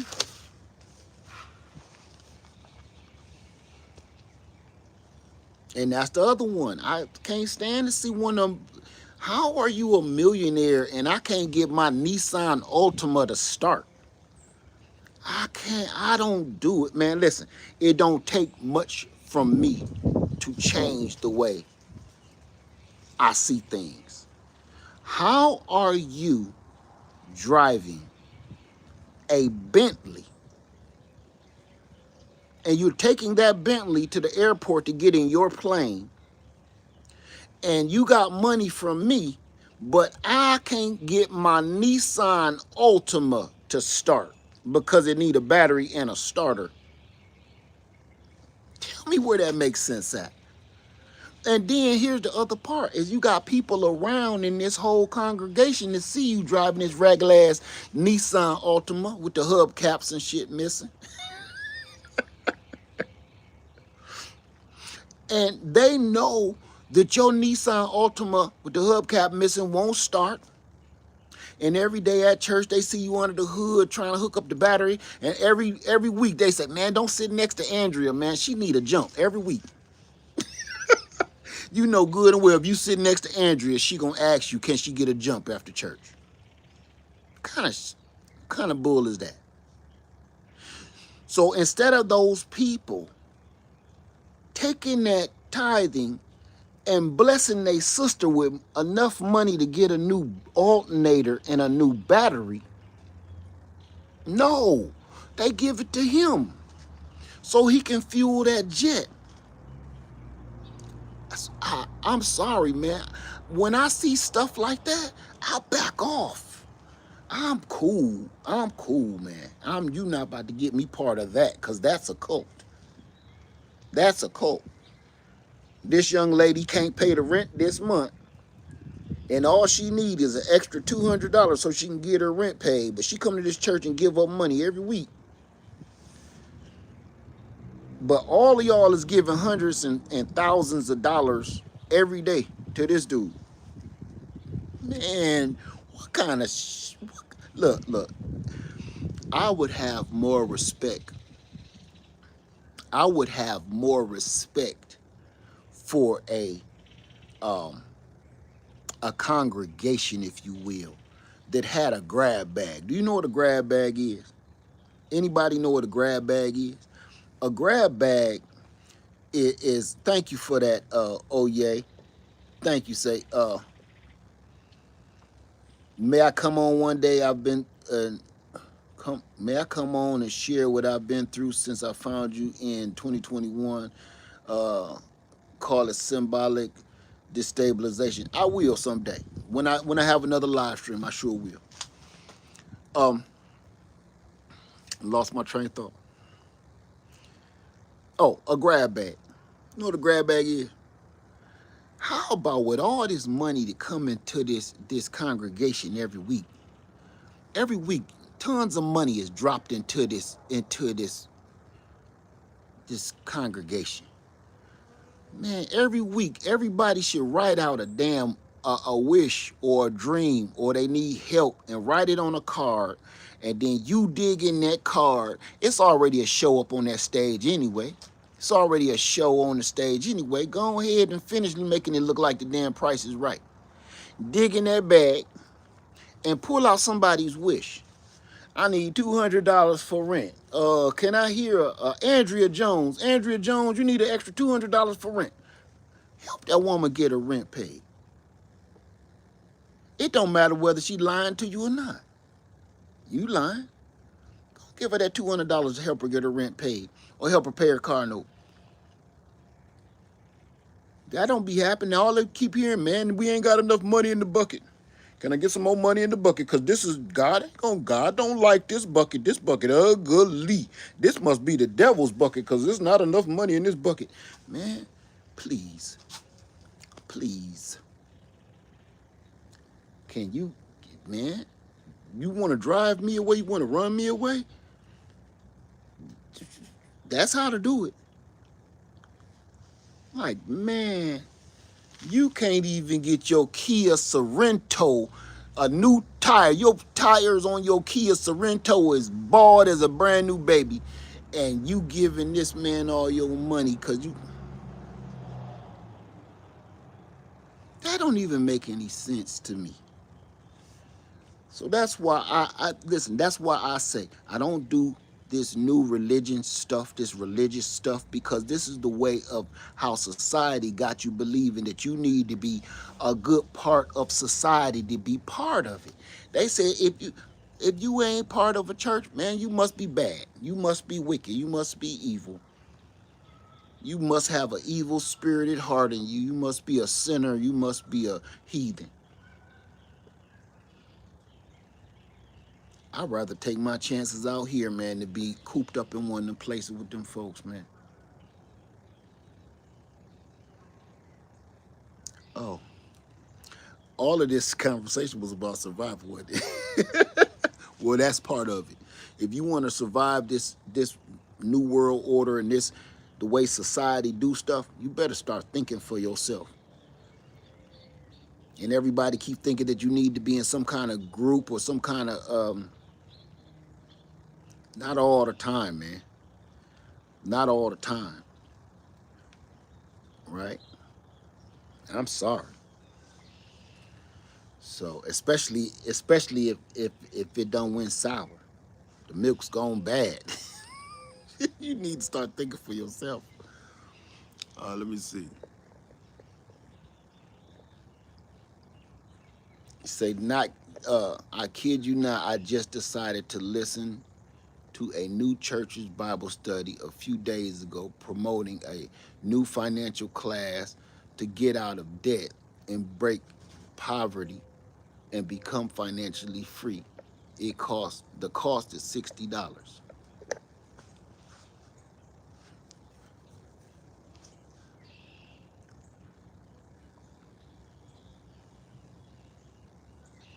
I rest my case.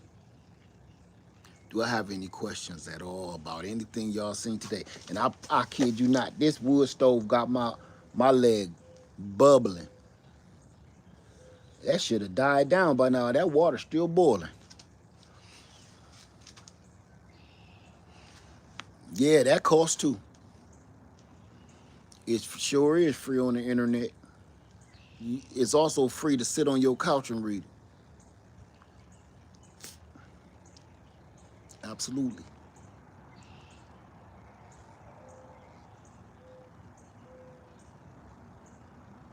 So your body is supposed to be the temple of God. You got God with you, and you don't have to go to a building. The Bible tells us for free how to live. Amen to that. Did last week's cold front damage any of your trees? I am about to release a video probably later today to show you that. I got to finish editing the video.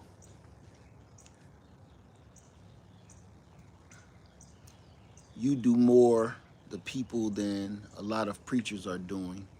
You've been showing us for free. Thank you for that, Queen. Thank you. You know, you want to know something? I just don't like seeing people get hurt or scammed. I don't like seeing people get bullied. There you go.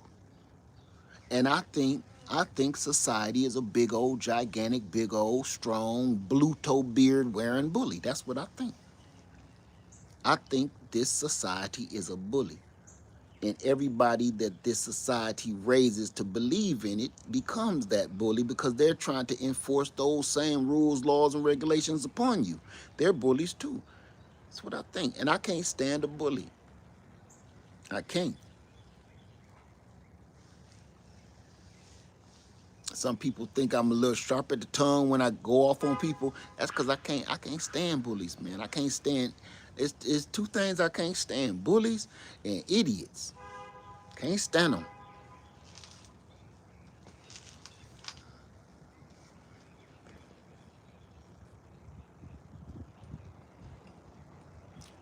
So I'm not gonna keep y'all no more. I'm gonna let this fire, look at that thing. That thing smoldering. Can y'all see that okay? That thing is rolling.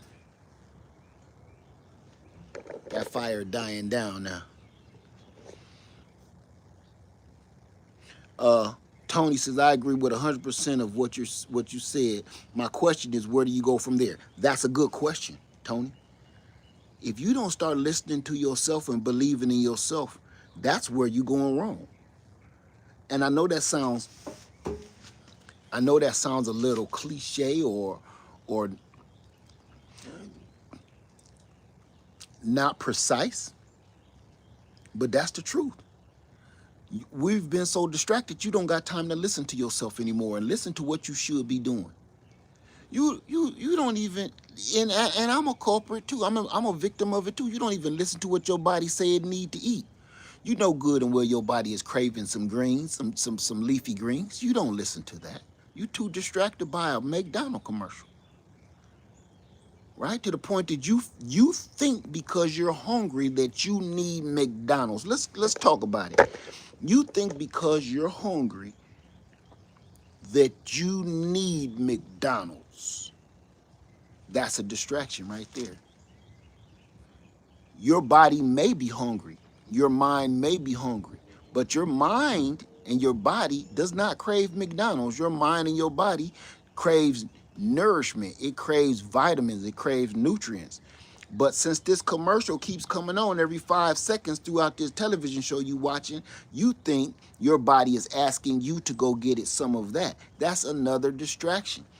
And if you cut off all smart devices and cut off the TV and cut off the world for 24 hours, you will find out what your body really wants, what your mind really wants, what your heart really wants. Because you're talking to yourself and listening to yourself. You listening to your body. You listening to your spirit. And hopefully you listening to your Father. And it's going to come to you. But while you got all these smart devices on and all you listening to your neighbors, you listening to the world, you listening to the stores, you listening to the restaurants, you gonna be distracted and be told to do whatever they feel like you need to be doing. That's what you gonna think. You listening to me right now, and I'm telling you what you should and shouldn't be doing right now. That's a distraction. Until you shut it off and then spend a whole day or two by yourself, listening to yourself, away from the public, that's when you really start to figure out, what should I be doing? Is what Lead Farmer said was right? Is what that other YouTuber said was right?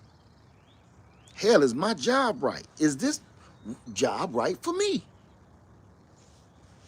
You start to figure out. I'm going to tell you, and then I'm going to leave y'all alone because I know I'm long-winded on this one. I'm going to tell you what I figured out. A lot of people figured it out in 2020. But I figured out, you do not have to work the way people say you're supposed to work. You're supposed to have this job, work 16 hours a day, 7 days a week. You pay your taxes. You go to the doctor. That's what we've been told all these years.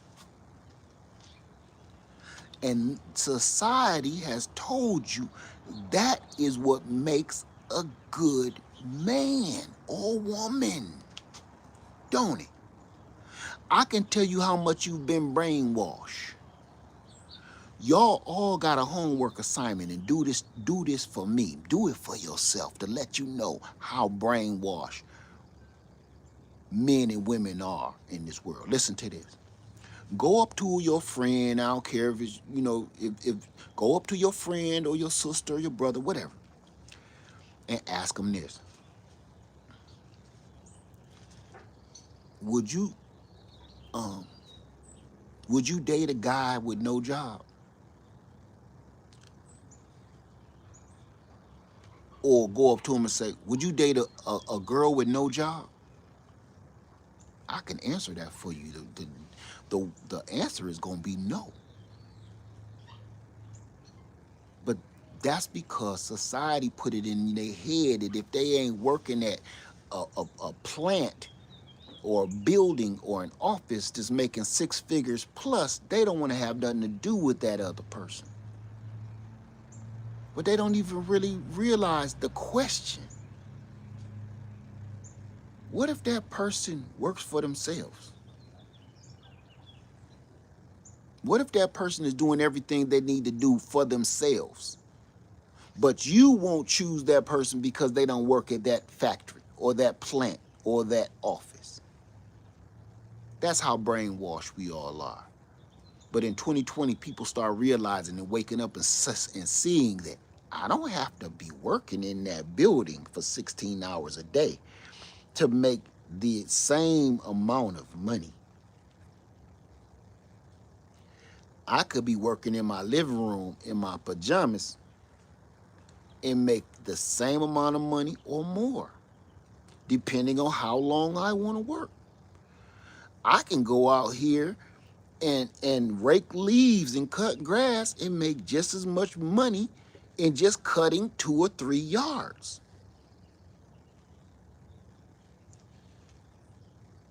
But the brainwash here today is this. If you're not working at this place or working for that, if you're not driving a Mercedes or driving a BMW, you're trash. You're not worth talking to. Brainwash. Brainwash. I quit my job. I'm losing track of the years now. Over 3 years ago. Over 3 years ago. Has it been a struggle? Yes. Yes. Because now I'm dependent on calculating all of my every red cent that I make. I'm responsible for paying my own taxes. I'm responsible for paying my own health care. So I got to stay on top of that.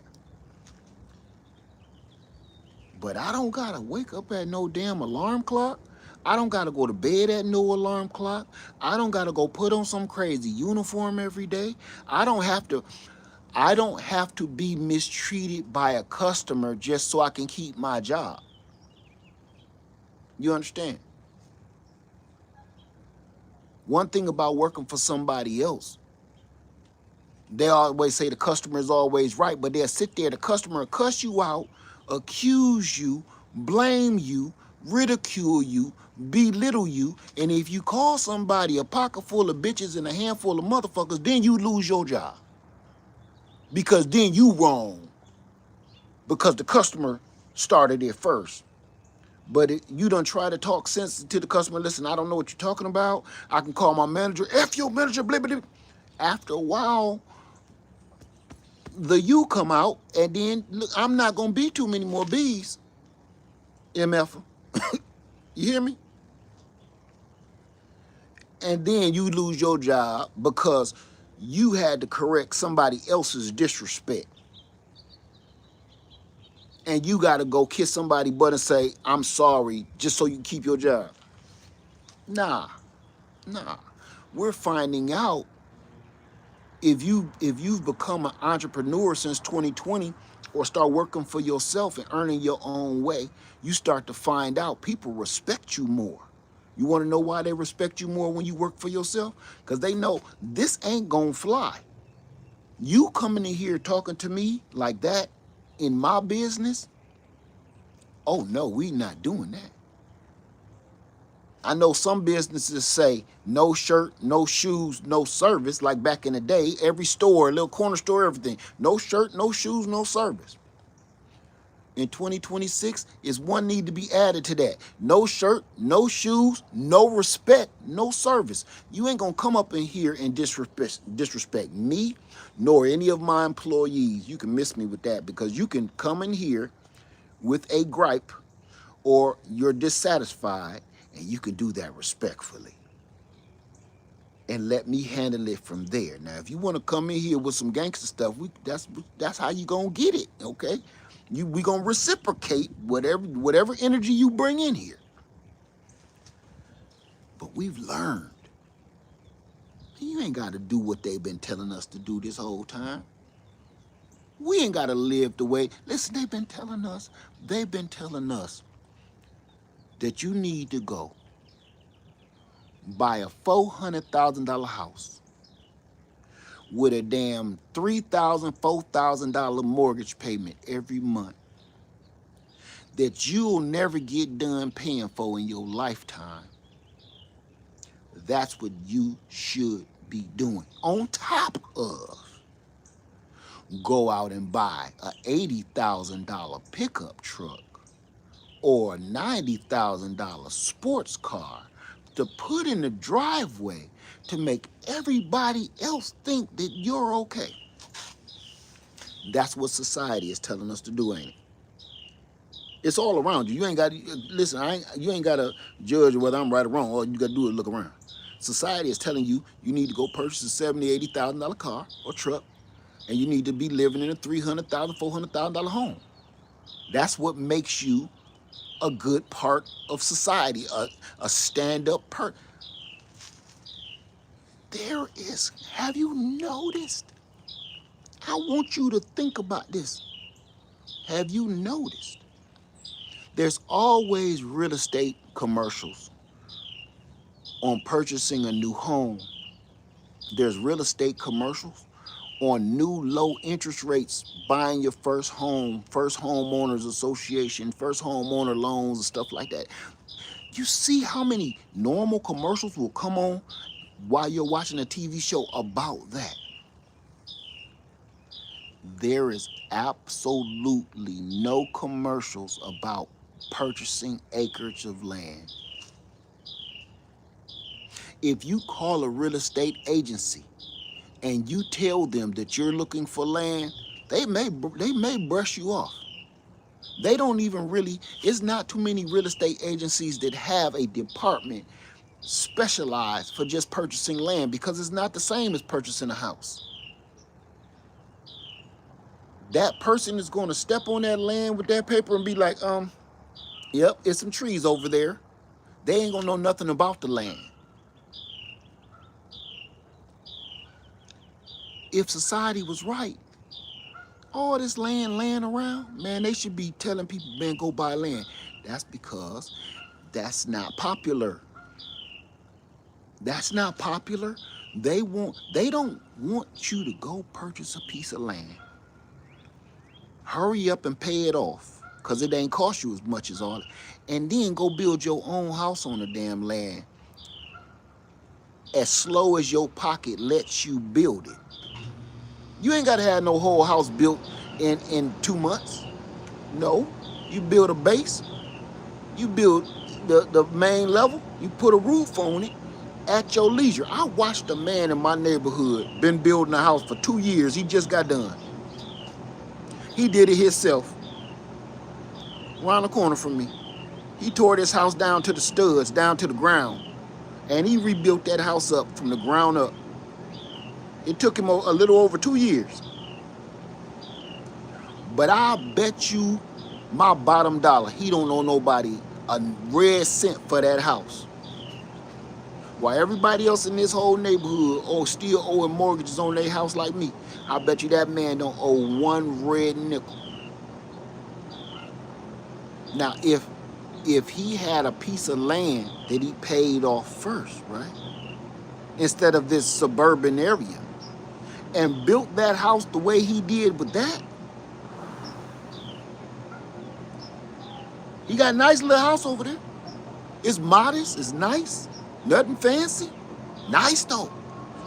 If he would have built that house on him about 15, 20 acres,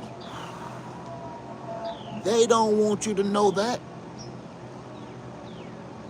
They don't want you, they want they meat hooks in your back, son. Like Candyman. They want they meat hook in your back for the rest of your life. And that's what I'm trying to stay away from.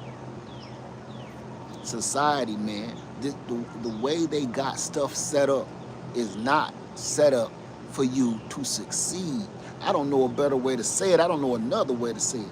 But this system is not set up for you to win. This system is set up for it to devour you, use you as an energy source to keep it thriving and keep it alive. And then when you all burnt out, it replaces you with your children and burn them out for the next 30, 40 years. This is not set up. This is not set up for, this is how it should be. I know I'm long-winded with this, but this is worth it. This is how it should be if you ask me. Somebody got to sacrifice themselves. It's biblical, okay? Somebody has to sacrifice themselves for the greater good. Meaning, unfortunately, somebody is not going to be able to benefit off of said sacrifice. Say me purchasing the land. I'll probably never know what it's like to have a nice house on it and everything, and have it all clear and clean. I will probably never know what that feels like, you know, because I'm of a certain age and I may not ever experience that. But my children or my children's children or my children's children's children may be able to experience that because they great-granddaddy sacrificed everything he did to purchase that land. Now they can actually live off that land and live in peace and harmony and for free because of something I did ages ago. It takes sacrifice, man. And I am 100% okay with, I will probably never live to see the land become what I would like to see it as. I'm okay with that. But somebody has to sacrifice themselves for the greater good of the rest of their family. Somebody has to do it. We used to do it that way. Somewhere along the line, things got blurred, and that was thrown out the window.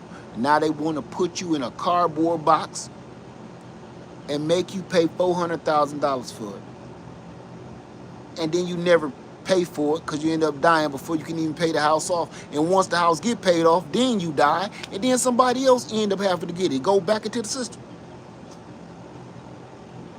Nope. Sorry, y'all. If you ask me, I'm going to repeat this and then I'm gone. Once you wake up and realize none of this was for you, and you start doing stuff for yourself, and you start listening to that whisper in your spirit and in your heart, once you start listening to yourself, that's the only time you're going to really start to feel like life makes sense. Because right now, I'm going to ask y'all a question right now, all of y'all, everybody in here, all three of y'all. Does it feel like life makes sense right now? True story. Asking. Right now, as we sit, does any of this feel like it makes sense? Does any of these dots connect? Or are you like me, going through life saying WTF every day, every single day that I come out of the house, or I look on the news, or I look on social media, I be like, what? Every day, WTF. I go into the store, WTF. I look at the prices, WTF. I see people getting killed, WTF. I see people getting snatched, WTF. I see who they elected for this political position, WTF. Every single thing I look around and see in 2026 makes 0 sense. 0.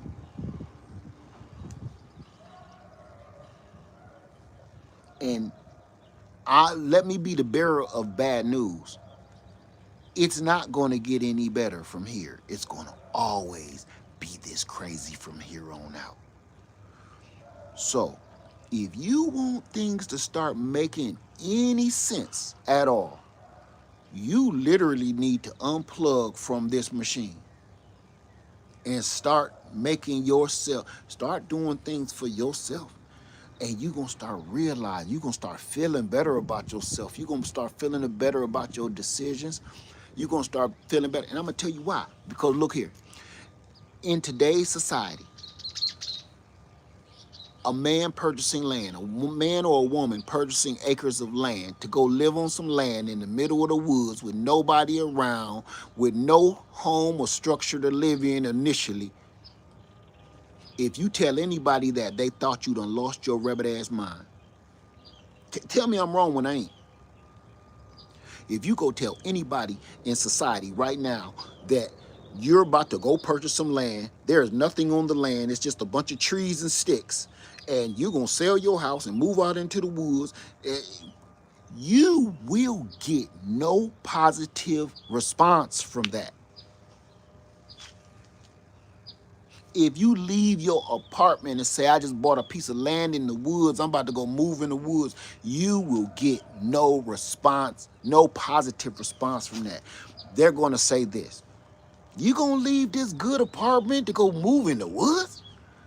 Man, your rent is so low, you got the lowest rent in the whole building. You going to throw this away to go live in the trees? Tell me I'm wrong when I ain't. This the best neighborhood in the whole city. You gonna leave this neighborhood, sell this house, so you go live in the trees, in the woods? If I were you, come on now. Come on. How many people keep hearing that part? Shh. If I were you, that part. If I were you, but you ain't. You ain't me. Because if you was me, I would get a congratulations. Nah, you ain't me. That's why I'm telling you this.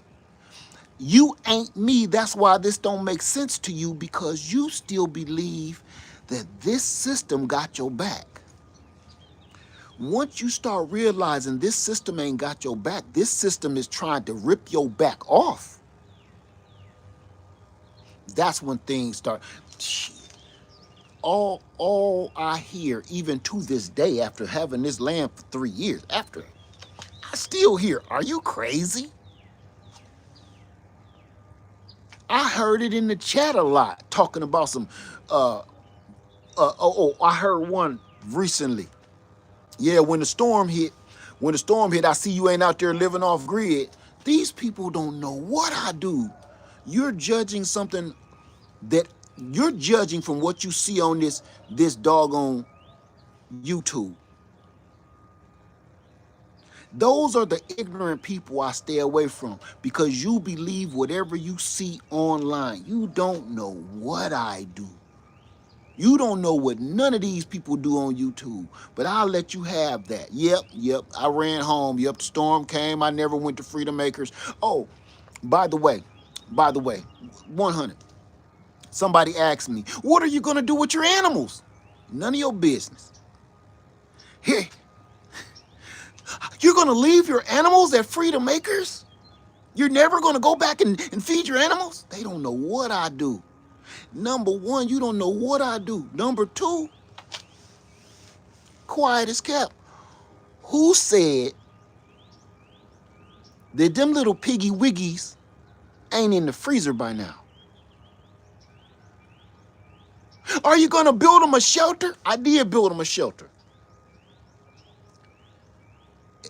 And it's called Frigidaire. I did build them a shelter. A Frigidaire shelter. It's gonna keep them protected from the elements. So people was ridiculous. Those are people that's of this world, man. Those are the people of this world, and they still listen to the way this world works, but they don't want to listen to the reality. If I showed you meat turn a pig into pork chops, you'll be trying to report me.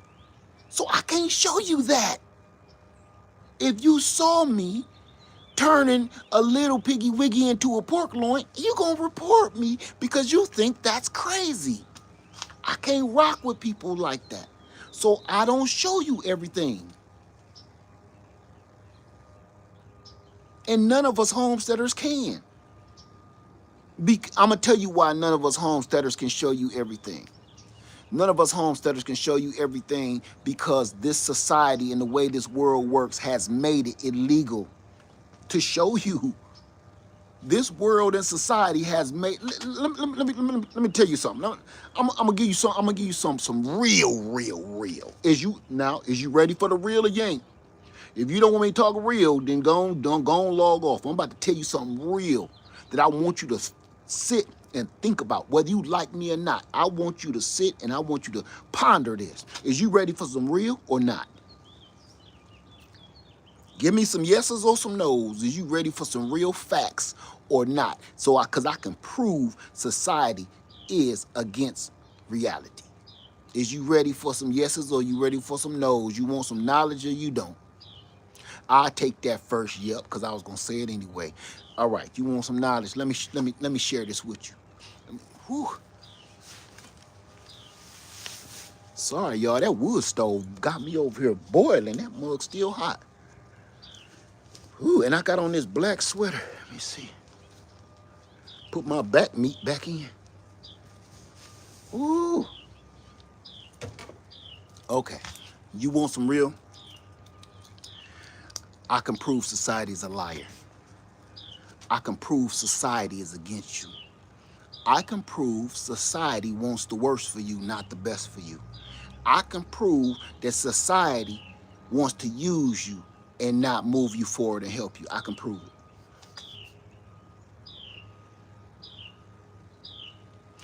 You know why homesteaders can't show you us butcher a pig, a cow, or a goat anymore, or a chicken?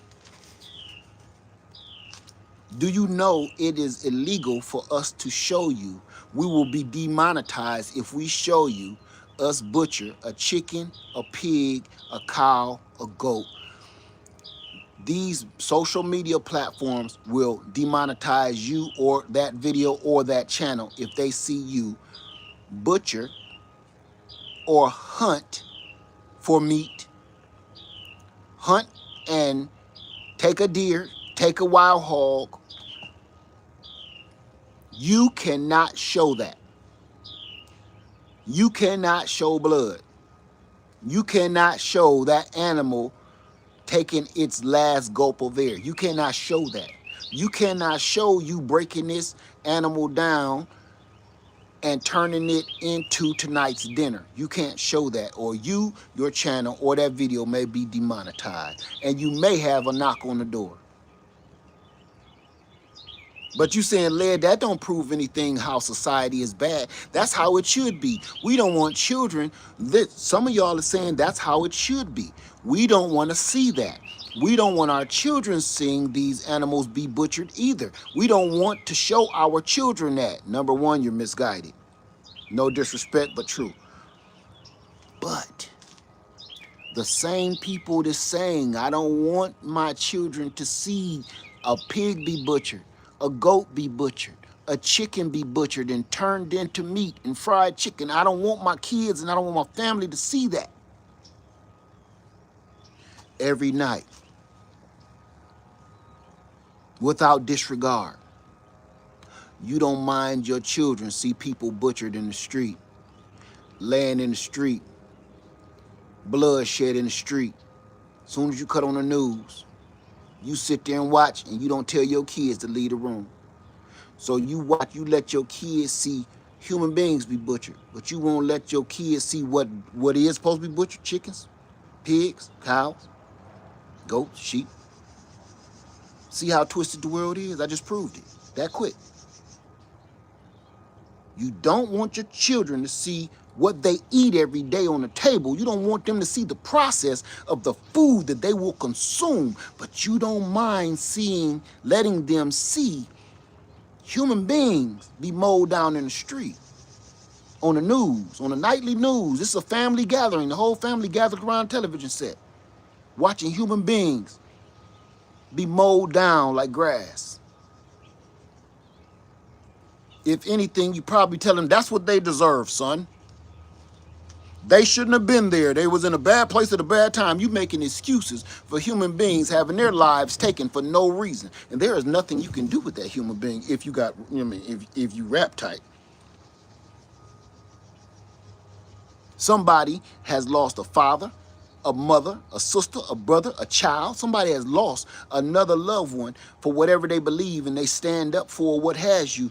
That's okay for you to let your children watch. That's okay. You can make excuses for watching that on television. You know what you even do? You even go to the movies and you watch Jason, Freddy, Freddy Krueger, Michael Myers. You go to watch human beings be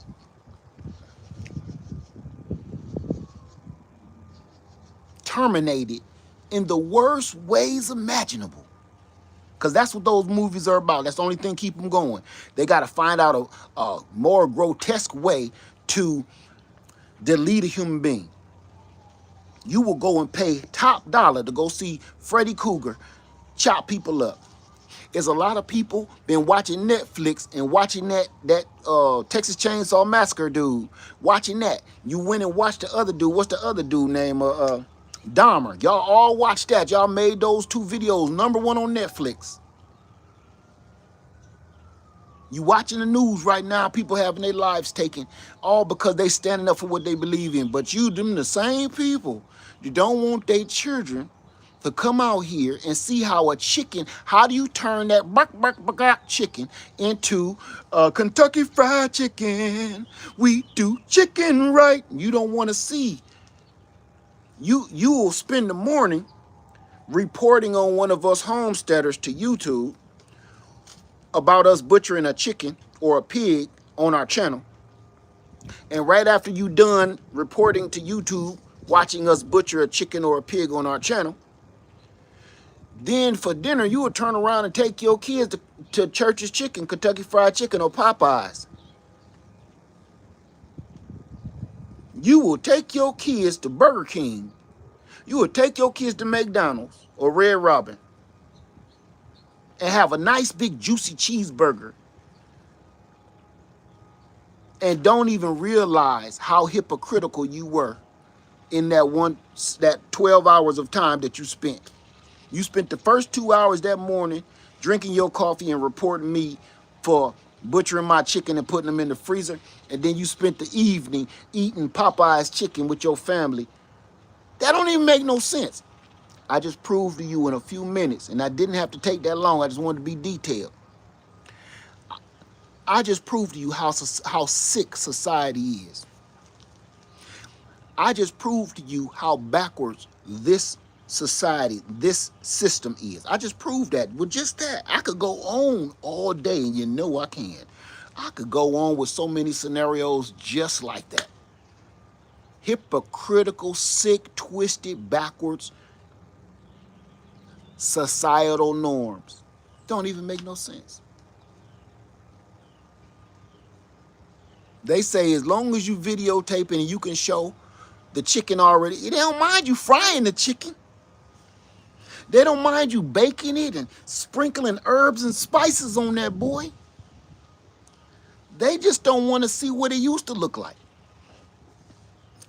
And frankly, if you ask me, that's a little bit more sick to me, because you don't know what he's sprinkling these herbs and spices on. It looked like a piece of chicken. It looked like a ribeye steak. But that could be some dude. You don't know. You don't know what that is. But when people show you a video from farm to table, you get sickened and grossed out about it. I don't understand. But my whole point of doing this whole thing was to show you, once you start listening to yourself and realizing, and this system ain't for you. This ain't built for you to make things make sense. This ain't built for you to win. This is built to tear you down. You driving your car down the highway and the police pull you over. They sitting there with their gun facing at you.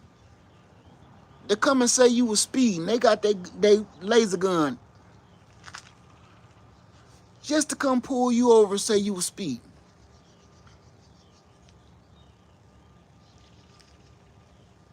Okay, well, if you ain't seen no drugs or no carcasses in the body, thanks for the warning, I guess. Why now all of a sudden I gotta lose my license? I gotta go to court. I gotta spend money on a lawyer because I was going 5-10 miles an hour over the speed limit? You trying to turn me into a criminal because I was speeding. That's what I'm trying to tell you about how society is twisted. You ain't catching the big narco bosses. You ain't worried about them. You ain't worried about all the drugs in the neighborhoods. No, you worried about people speeding. Your whole job today was to sit out here in the middle of traffic and point this laser gun at people all day and keep stopping people and telling them they're going too fast. If that make any damn sense to you, somebody tell me something, because that's some bullshit to me. That's your job. They pay you to do this? You have I told y'all when I was younger, I was trying to get into the police academy. I was actually going to become a cop. Because a lot of my family members are police officers. I was going to become a cop, so I was in training, and I was a undercover store detective. And there is something, when you're an undercover store detective going into the police academy, there's a part that they don't tell you. You learn a lot from being an in-store detective going into the police academy. They tell you something that because they want everything you do to be just like you do as a real police officer. This ain't just like no store mall cop. This is the real thing, right? Because you're in training to become a police officer. There's a quota. There is a quota. When I was first told there is a quota of how many tickets or reports, meaning if you're writing a report, somebody is being charged with something. There's a certain amount of reports that you have to write per month. You have 30 days. In 30 days, if that amount of reports is not written and you have not arrested this many people, you get in trouble and you also either get demoted or you may not be allowed to enter the police academy, or you also may end up losing your job. Did you know that? I don't know if it's still that way. That's exactly how it is. So, wrong or right, some of the crimes that you see go on in some of these stores, it don't matter how minute they are, how minuscule that they are, you have to report it because you're thinking about your own hide. You stop thinking about the well-being of this person just because they put some chapstick in their pocket. All you had to do was say, hey man, take that out your pocket. I saw you. I don't got nothing. If you don't take that out your pocket, I am taking you to jail. Okay. No. If I see, say my quota is 10 people in 30 days, and I only have 7, but I only have 2 days left to fill my quota. That dude that stole that chapstick going to jail. Like, I just sent somebody to jail and ruined their record so they can't get a job, and this will be a blemish on their record for life because they put a chapstick in their pocket. I know that they ain't supposed to be stealing, but playing devil's advocate for a moment, should we even be using chapstick because of what it's made of? I'm just saying. Maybe he doing everybody else a favor. So no, that just lets you know society ain't right, man. Once you start trying to figure stuff out for yourself and moving in your own direction, you start to see the rest of the world. You know what? You start to see how the rest of the world moves like red fire ants. They don't break line. They stay in line with each other. They don't ask questions. If all these fire ants fall down this hill, all the rest of them gonna follow behind and fall down that hill. They don't care. They don't ask questions. They don't try to figure nothing out. They just follow the rest of the line of ants. If you put some poison on this end of that line, all the rest of them fire ants gonna follow that line and run right into that bowl of poison you just set up for them. That's society right now. They don't ask questions. They don't stop, even if they smelling the poison. You smell that? Something don't smell right. Oh, my eyes is burning. I can't even breathe too good. Man, my eyes is watering so bad. No, they won't turn back. They'll keep walking forward right into the cloud of poison because everybody else is. Once you start doing stuff for yourself and doing things your own way, you start to see how everybody else is kind of like aliens, like they working in unison to be stupid. Like, what the fuck is going on? I saw one little girl put an earring in her nose, right? And then I seen another little girl put an earring in her nose. Then the more I start looking around, people start having earrings all over their faces, right? And I'm looking around like, what the heck is going on? Did I miss something? Is there something I missed? Is this supposed to mean something? Should I go get some to save my life? Is this, something life-threatening where we need to have all these rings in our face so we gonna be, I need somebody need to tell me something. Nobody won't tell me nothing. Like why did everybody start getting earrings everywhere? Then back in the day, I seen Mike Tyson get a tattoo on his face, right here. And I said, wow, that didn't shock me because that's Mike Tyson. You know, he had fits of rage, and maybe one of the times he had a fit of rage, he said, I'll put a tattoo on my face.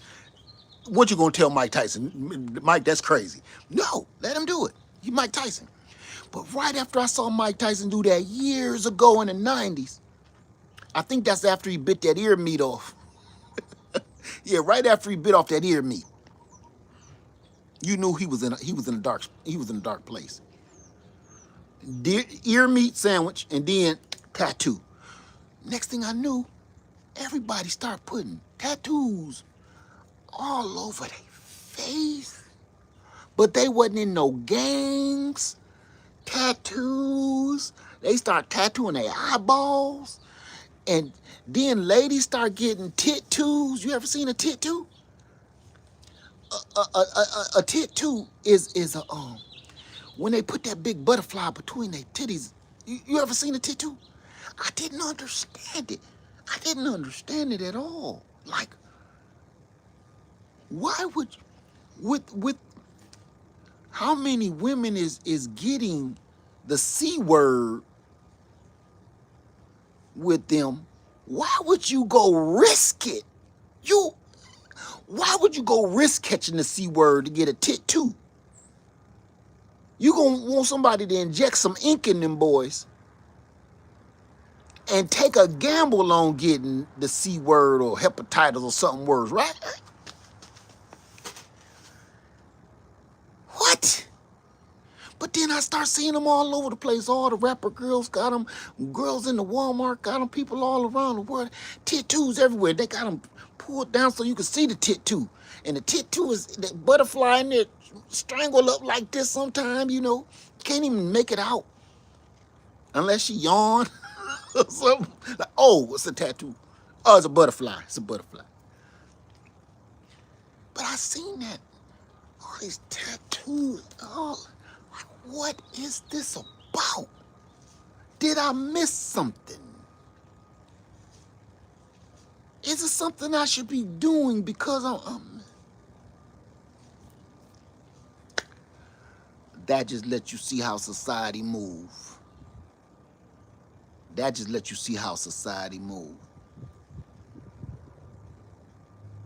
It's weird. It's a weird place. But when I start noticing it, it's not just one person, not just two. It'd be a whole society of people to start doing this same thing. It's a whole pocket of people that copy one another, and it has no meaning. I remember when everybody was getting Chinese writing tattoos down their arm, on their neck, Chinese words and scriptures all over, Chinese words.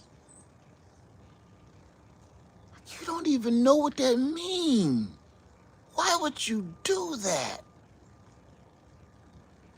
Everybody had Chinese writing on them.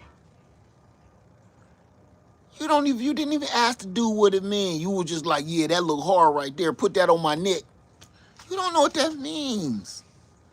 But I watch these phases of how people move like that. I remember, you know, the high top fade. People putting the high top fade. They were 2 feet tall. And I was in that era. I was, hey, that's some bullshit. All the girls like it. Well, gonna be another lonely night for me because I'm not letting my hair do that. I'm not doing that. All the girls like it with the high top fade, son. The higher the fade, the more girls you. I don't believe you.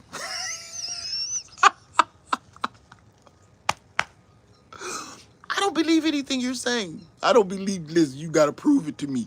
If you think the higher your hair is, the taller your hair is, the more honeys you can get, show me first. Show me first. My hair grow fast, so I ain't gonna have no problem catching up. But I need to see some proof of that bullshit, and it also lets you see if you are right that the higher you let your hair grow into this stupid ass trend, the more honeys you get. What kind of quality of honey is we getting here? Cause she attracted to a tall head. What quality of woman are we trying to get if what turns her on is a tall ass head? I don't believe I want me one of them, sir. I don't believe I'm looking for a woman like that with a tall ass head. She love tall ass heads. That means I gotta keep a tall ass head for the rest of my life, or she ain't gonna be attracted. Nah, that's a no for me. That's a no for me, dog. So I never let my stuff go too crazy. I had a little slope, little muffin. I wasn't doing that. I don't care what nobody thought of it. I wasn't big on them trends. I wasn't big on them trends. I used to wear them, people was wearing the hammer pants and stuff, right? I used to wear them ones called skids. Some skids. Y'all remember them? Only reason I wore them because they was comfortable. I wasn't even trying to be in the fad. And I remember people saying, "Hey man, them played out right there. You need that's okay. These let my boys breathe. I'm cool. I'm not trying to get the latest colors and the latest styles of hammer pants. These skids is cool. They ain't too crazy. They just right. The skids was just right. Remember them? They wasn't hammer pants-ish with the parachute looking stuff. They was just right, like pajamas. I was cool with that. So, oh man, that's whack. You wearing skids? Yeah, I'm cool. Hey, they let my boys breathe. That's it. I'm not gonna be doing no hammer dances anyway. So until I start doing hammer dancing, then I start looking into some hammer pants and some hammer shoes. When I start doing like when I start doing that and making money at it too, mind you, then I'll buy me some hammer pants and some hammer shoes and stuff. Other than that, it's a no for me. It's a hard pass. Hard pass for me. Shit, I'm cool. Let me stop, y'all, because I go on all day. I've already been on here for, oh my God, for 100,000 days. Everybody, enjoy your Saturday. Don't sit here and listen to me all day, because I rattle on, I rattle on for hours. Enjoy your Saturday. Enjoy your day. Enjoy the people you got around you. Just be more selective, man. Be more selective. Everybody ain't for you. They ain't. Period. And until you realize that, you're going to always be wondering what's going wrong in your life. That's because you got the wrong people around you. That's simple. With that being said, thank you for watching, everybody. Leah Farmer 73. I love you. Stay safe. Stay warm. Stay sane. And I'm out. Peace.